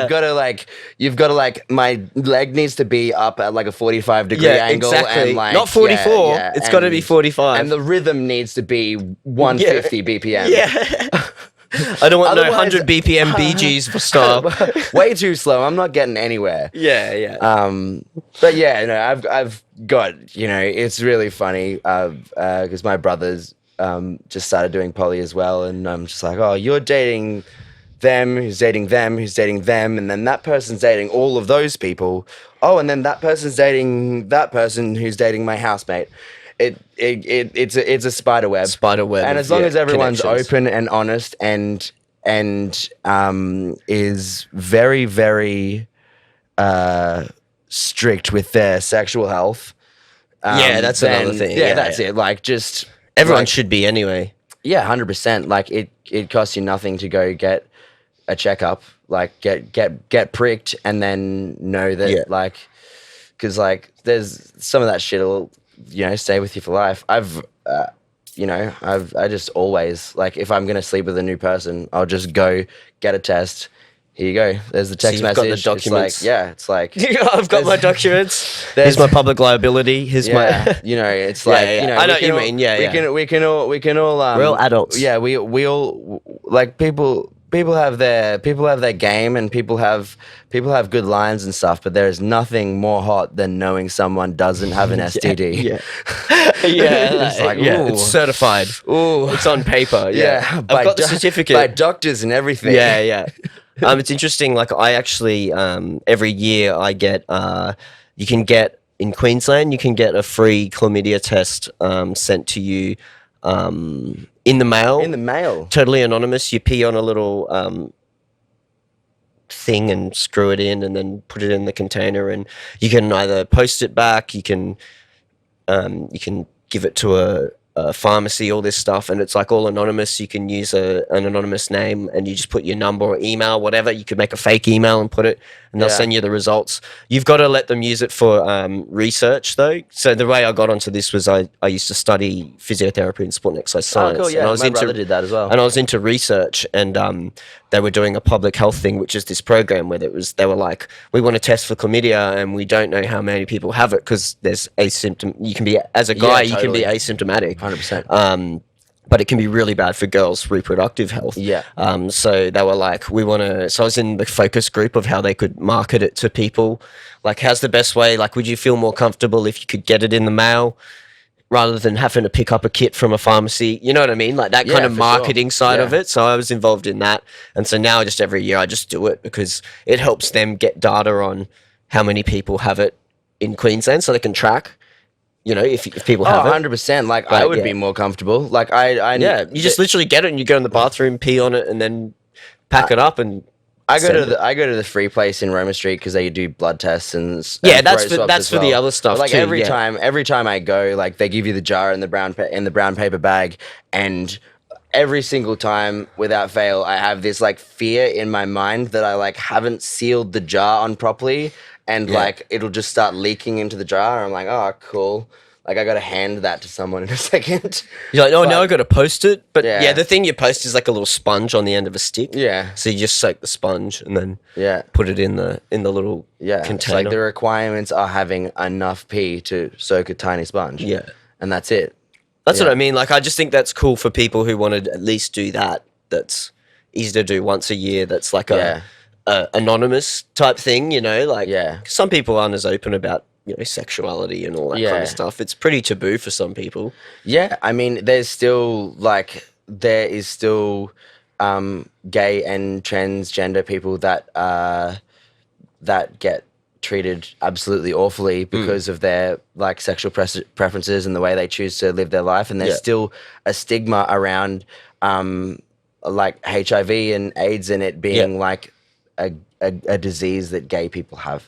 And you know, even going somewhere to get, you know, a HIV AIDS test, I can imagine that someone who might have had a difficult life and, you know, difficult coming out experience, it could be really scary and it could be really daunting. And what we want to do is create less of those experiences and less boundaries, so that, because ultimately the more people that get tested, the better. I mean, like when I went last time, the lady gave me this card. There's this place in the valley now called Rapid where you can literally go in, pee in a cup, get the blood test, and they'll send you your results in like, they send you the results from the urine test in like 4 hours on a text message, and you don't need to book an appointment. You just go in. Like I just go and get all of it. Like the first time I went, I was like, I 100% know I don't have an STI, but there is a very small chance that I have Hep A from a dodgy tattoo that I got in Thailand. Let's just make sure I don't have that. And just like, and then every time it's like, every time I've ever gone in to get tested, I've been almost 100% sure that I don't have anything. But it's like, peace of mind. 100% sure is better than almost 100% sure. And just it's that peace of mind. Peace of mind for me, but peace of mind for my partner. Because again, it's hot, man. When you know someone's,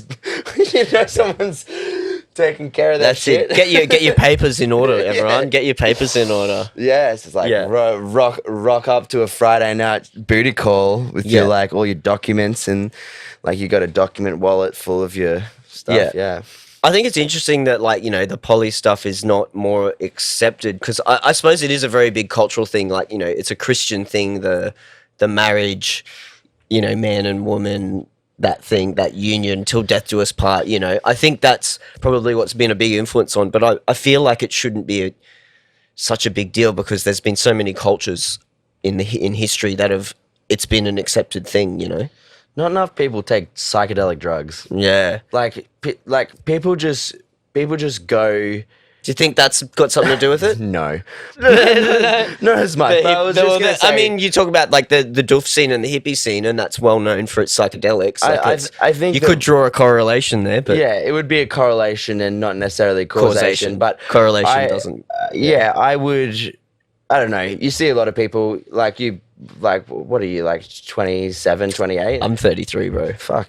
I'm old. You're Asian, that's why. Yeah, I know. It's like something, and it's. I got good genes. I know that. Good genes. Yeah. But yeah, like you probably know at least half of your cohort from high school probably went to school, went out, got a job, and they went to the same church that their parents went to, and they did the same thing. I was in Cairns, so I know heaps of people who are still in Cairns, married their high school, you know, romance or whatever. You get socialized, you get taught what, you know, like whether it's like properly taught or just subconsciously through socialization. Disney movies. Yeah, Disney movies. You know what I mean? Like, exactly what life is supposed to look like.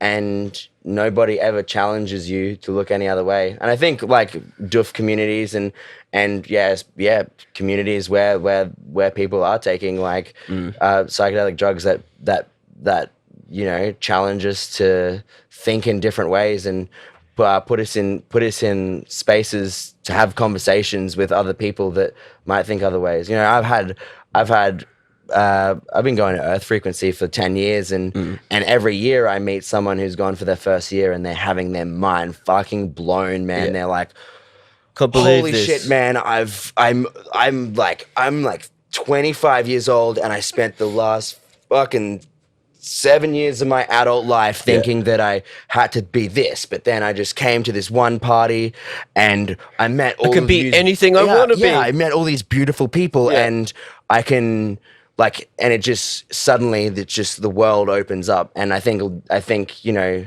people can often get stuck in the same place that their parents and their grandparents were stuck in, and It's what's around you, you know. Like you think about when you talk about like the gay cultures and communities. You talk about like small towns.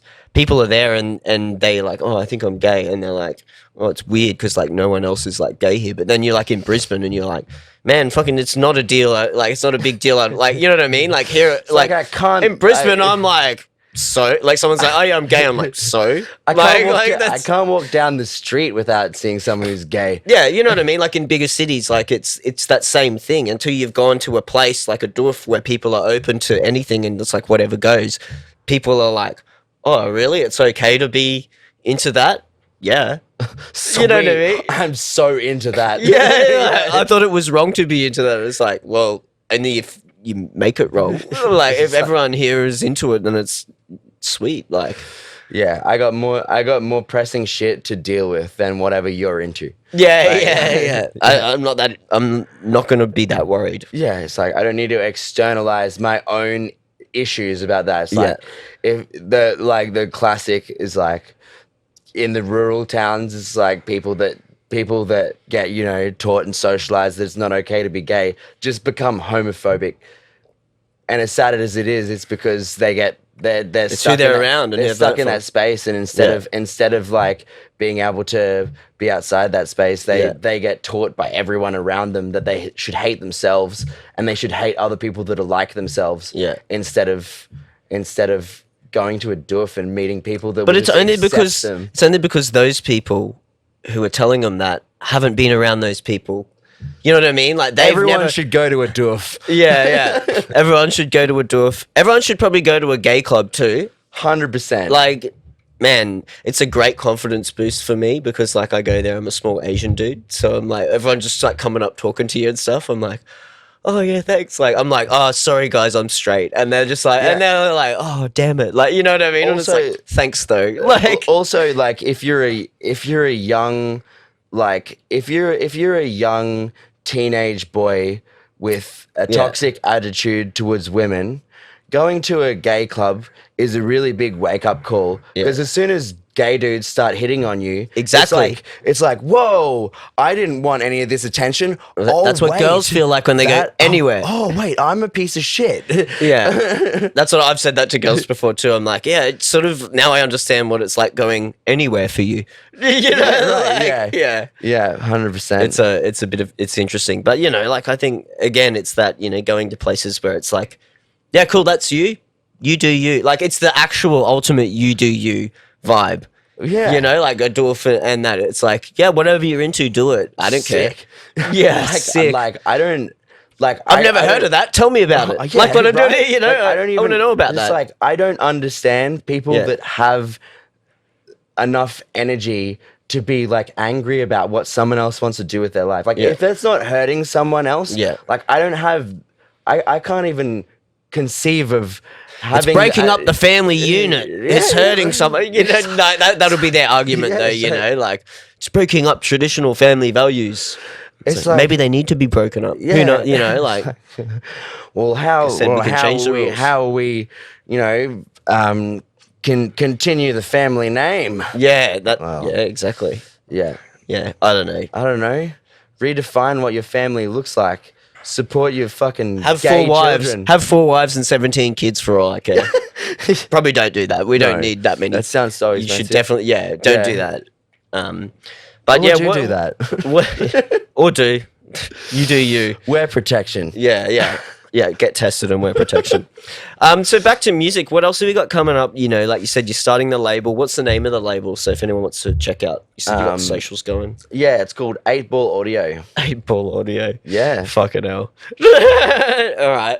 So when's the launch party for this 8 Ball Audio records? Yeah. Because that sounds like it'd be a dope The launch party.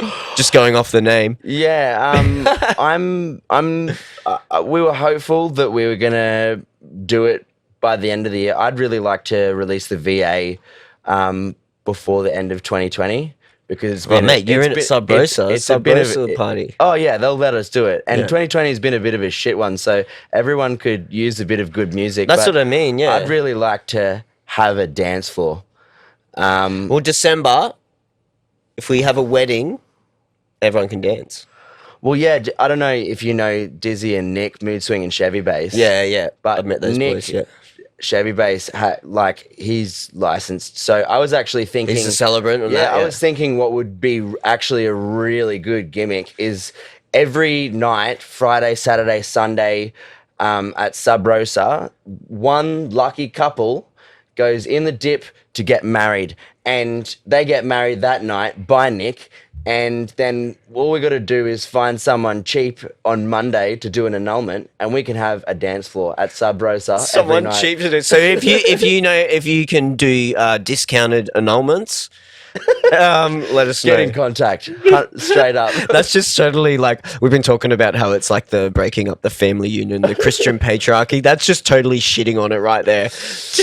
Like we were already shitting on it when we I know when we let like shit like Married at First Sight go on. Oh, that show's so terrible. On like Free to View, like how like I felt ashamed as an Australian citizen that we didn't have gay marriage, but we had Married at First Sight on Free to View.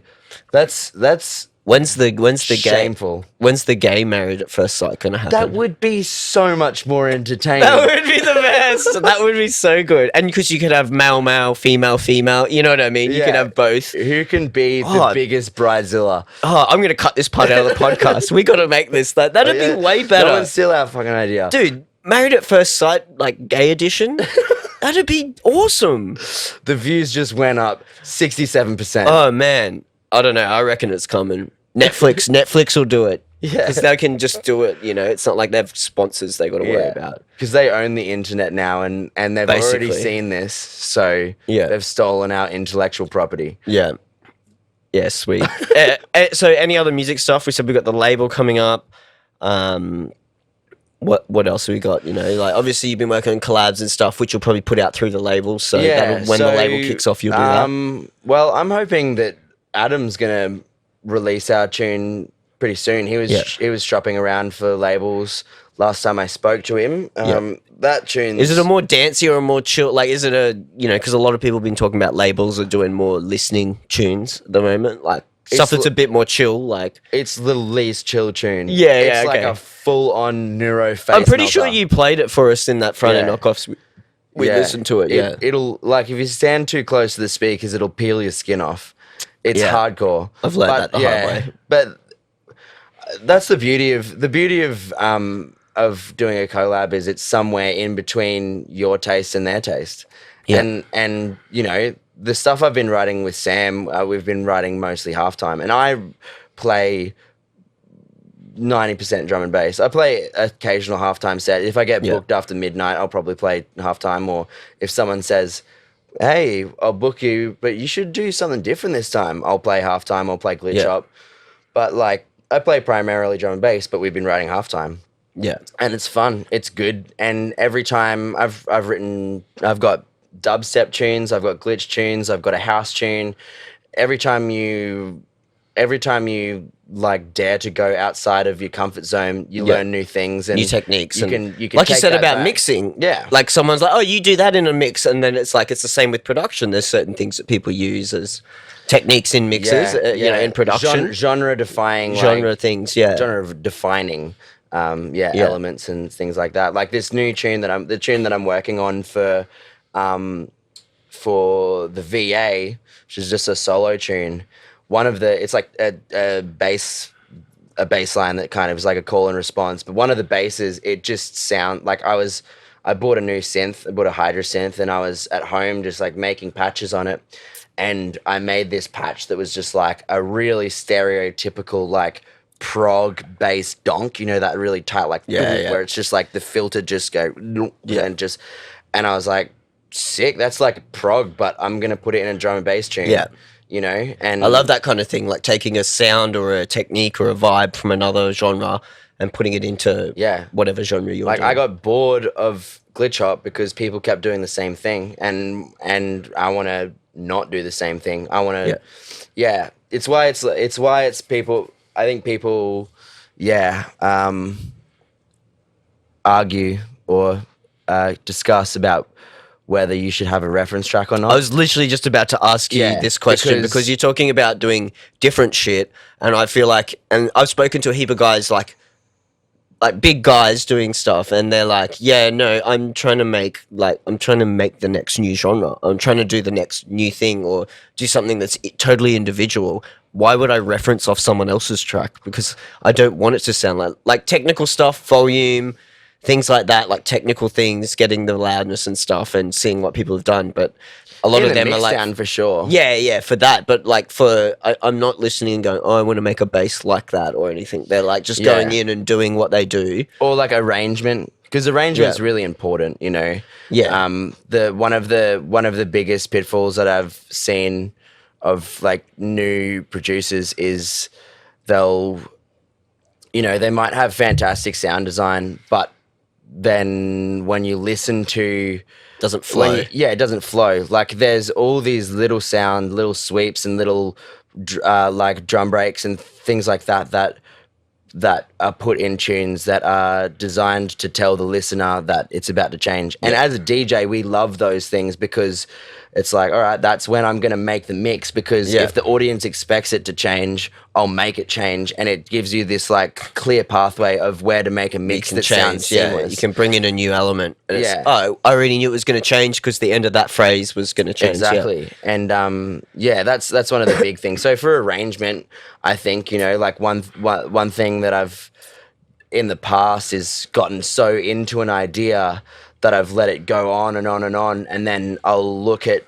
someone else's tune and I was like, oh wait, their drop goes for like 32 bars and mine goes for twice as long. And when I listen back to it, I'm like, yeah, now that I know that, it definitely feels like this idea drags on for too long. So I think it's good in the beginning when you're still learning and stuff, but once you've written enough tunes and you've DJed for long enough, I feel like you understand arrangement. Like, you know what I mean? I don't have to go, oh, how many phrases or beats or bars in the first build or breakdown. I can just like write it and go, oh yeah, it's probably too long, like it should be one short. You know what I mean? You can sort of, how long it is after, just because you've listened to so many dance tracks. You've written so many tunes where you have referenced and learnt, and now it's just like, now sometimes I'm like, fuck it, I'm just going to put a fucking 32-beat build up and fucking not have like, you know what I mean? Like just a straight intro, 32-beat build up, drop, or sometimes I'll be like, oh, I'll do a breakdown at the start and do like a cool ambient paddy breakdown because you have the knowledge and the understanding and the feeling of, okay, music is about tension and release, and I can do an 8-bar build up or a 12-bar build up where it's like 8 bars, but then like a weird 4-bar fake drop. If I can still make sure that the tension and release works in a way where like I'm holding it and then the payoff is good. But yeah, when you're learning to write music, having something there that like is definitely is when a you're structure, learning. Definitely when you're learning for structure, I think. Yeah. But like once you get to that level, a certain level, I feel like you don't, unless it's for loudness or anything like that. Technical mix stuff maybe, like, to make sure that your bass levels are the same or whatever. But I feel like referencing for a sound is definitely not the way to go. Unless you're like, I want to write a tune for this label, so I'm going to make sure it's similar vibe, and you could reference to a track for a label. But then again, I'm not really about that either. I'm always like, you should just write what you think is cool and then find a place for it. I think if you get 100%, and if you're going to write a song for a label, first thing I'd be doing is finding out who does their mixing and mastering as well. Yeah. But yeah, like I think it's probably a waste to try and be the next Noisier, because Noisiers spend a long time being noisier and becoming noisier, and you're gonna spend. You got to be the next you. It's like they spent 15, 20, 30 years, however long it is, getting to there. Yeah. And if you want to be there, you're gonna spend 15, 20, 30 years chasing them and never become the thing that you're meant to become. Yeah. That's it. Yeah, you got to work And on like, your own let's thing. be honest, they're the kings. So like, That's it. Like you can't. set the bar too high, guy. Yeah, yeah. Oh, jeez. But yeah, that's it. Like I've thought about that, like referencing stuff, and it's like once you get to unless you're using referencing for a learning tool because you're still on that learning path, I kind of feel like you shouldn't really need to be referencing. It's cool to and referencing does come in handy for collabs. Yeah. When you're like, oh, I'm thinking like this kind of vibe. Yeah. Just to be like Mix balance. And mix like, balance. Like you know, technical stuff. Yeah, oh, for it's sure. Like, oh, look at this track by someone I really like. Yeah. Oh shit, my track doesn't have nearly as much stereo. Yeah. You know, things like that. It's all the technical mix stuff, but not the creative, like, you know what I mean? I want to sound something that sounds like this. Yeah. Yeah. That's what I've been thinking about lately anyway. Yeah. I think it takes the heart and the soul out of the art. Yeah. Like you're trying to just copy trying to something. reproduce something else. Like, yeah, if you want something that is going to give you a really good bass line and some structure, do a remix. Yeah. Like you've got some really cool. You got a starting point. Yeah. And if you've got a creative brain, you can go. Yeah. I really love this vocal, but like the drop isn't like. Yeah, it's not what I like, could make a better drop in my head. Yeah. So let's try and like make it in Ableton. Yeah.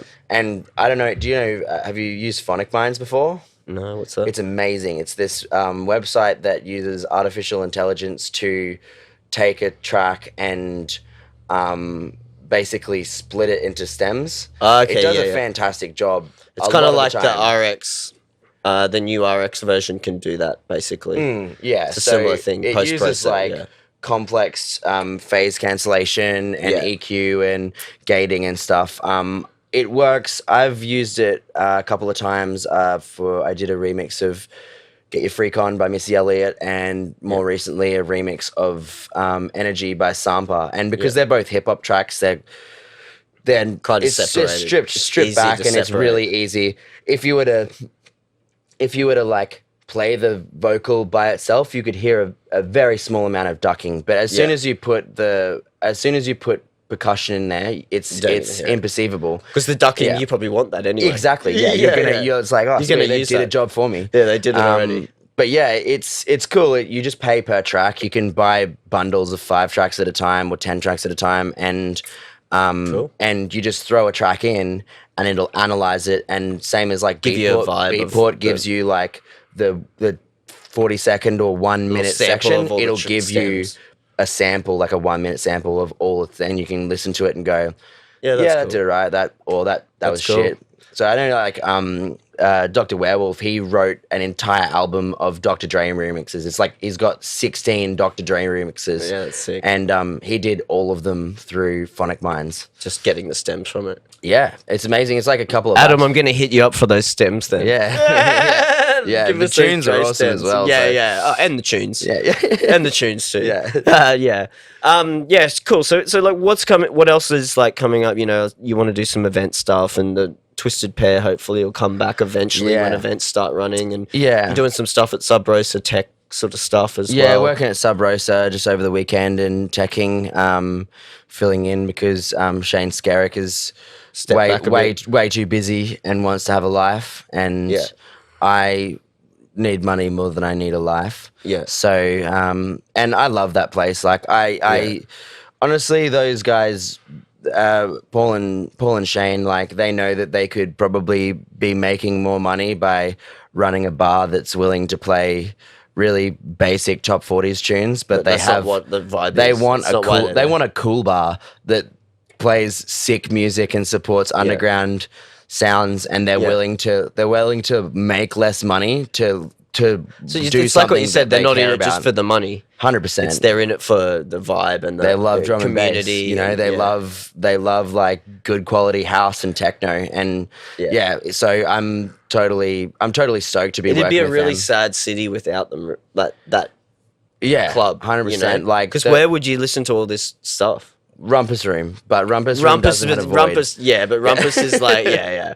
Rumpus is, It's like the only other place that I can think of that actually, like, does like that proper underground stuff. Yeah. And you know, same level of respect for me goes to Nate. Like, there is DJs, like international DJs that have played at that place where you just go like, at Rumpus. it's like, where you just feel like you paid that much for that act, or you booked that act at Rumpus, and it'd be like, he just wants to have a bar that plays cool music. They do all the turntable championship shit in there, and it's like, there's no place that like that. Yeah, aside from those places, there's no place that's like willing to sacrifice revenue to be cool. Yeah.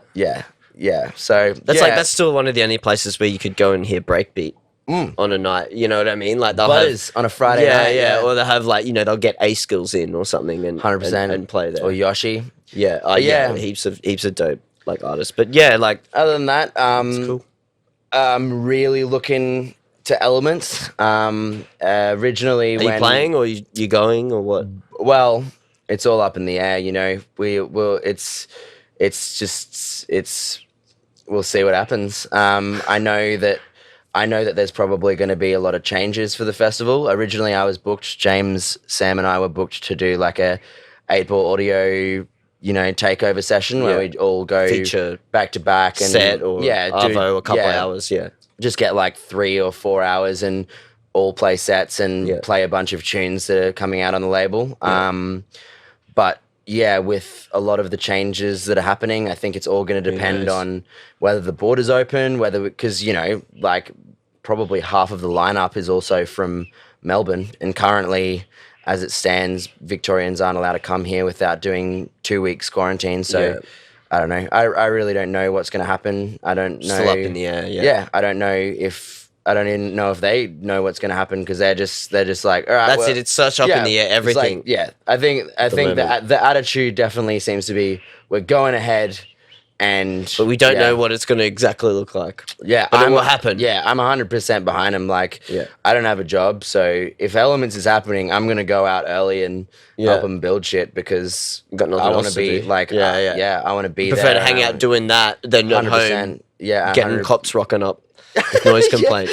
I want to go hang out somewhere where I can play loud music. Yeah, and you can just have tunes playing. So that's kind of sort of the next thing I'm looking at, and then getting me and Sam's tunes released next year, and hopefully, if all these restrictions lift, we'll do another underground party. And I love doing those because we get to support. You know, we get all sorts of people coming through. I get people that are from Wonky Queenslander and people that work for festivals who want to come and just hear music for the weekend, and then I get to put on a lineup of DJs that are maybe playing their first sets for the time. So it's like it's without proper underground events like that, we're not creating a pathway for fresh blood to actually make their way up into the proper stages. That's it. Because otherwise, it's like you said, it's getting your foot in the door for that first set. You could be amazing, but no one's seen you play, and how do you get your foot in that door? And if no one gives you that opportunity, you could be incredible. Yeah, and no one's heard you. No one's getting gigs off their SoundCloud sets. No. Like, you get gigs because either your mate said, "Oh, that guy's good, you should book him," or because that person literally saw you play and was like, "Oh, that's sick." Friend of a friend, or seeing you play. So, like creating a space where we can go party for a weekend and like, being a part of the music ecosystem is something that I'm super passionate about. So that's something I'd love to do very soon. Yeah, for sure. That sounds sick. Well, I was going to comment on your Facebook post and say, just to put a sneaky promo in there and be like, "Oh, mate, it sounds like you need like a studio," and then like just tag Diffuse, put the website, Diffuse Studios. Like, but you'll have to come and check out the new space once we move in and get it all sorted. And hells yeah. Yeah, it'll be good fun. We'll do a little opening, and it's got a big warehouse attached to it. like a 600-meter square warehouse. Like, Oh, sick. Warehouse party? well, they're not doing anything in there at the moment. That sounds like a yes. So We'll yeah, see. there's potential for fun activities. So yeah, but yeah, Excellent. it should be it's pretty exciting. So thanks for coming in, man. No worries, bro. Good to sit down and yeah. chat and talk about a bit of the music stuff and talk about some stuff people don't talk about a lot with the poly stuff and that. Awesome. So it's yeah, good vibes, man. And did you bring any music with you? That's the question. I did. Do you want to hear the tune that we made yesterday? Let's fire up the system and listen to some stuff. So Let's do it. yeah, all right. Catch you later, guys. Sick. Have a good one. Thanks for listening. And, how do we find... Wait, 2 questions, because I definitely want to know how you got the name BustaFlux. How did that come about? And then how do we find you on socials and all that? Yeah, I think... Oh, it was a very long time ago. I think originally I was just riffing on ideas, and it was like...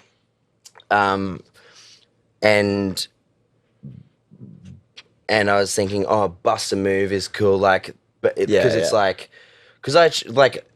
DJ is up there, to create a space for people to dance and have a good time, and that's what I wanted to do, is just be a facilitator for that. And so I was like, oh, that's what I want to be. I want to be the facilitator for people just wanting to bust a move on thing, but that didn't sound as cool as I wanted it to. And then flux is a synonym.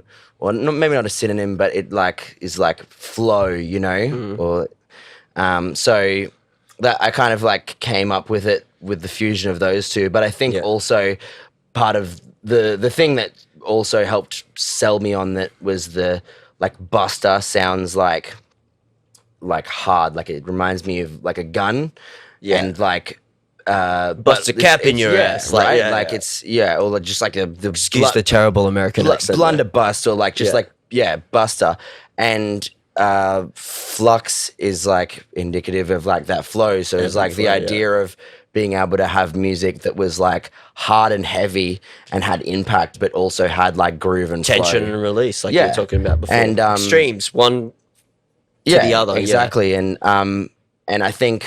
Yeah, one thing that I've always loved about some of my favorite names is sound DJ names or project names that sound like the sound of the project. And that's I felt like BustaFlux was a name that sounded like the sound I was playing. Yeah, cool. And what was the other question? Where do we find you on socials and stuff? Oh yeah, BustaFlux. That's it. Probably only one. BustaFlux.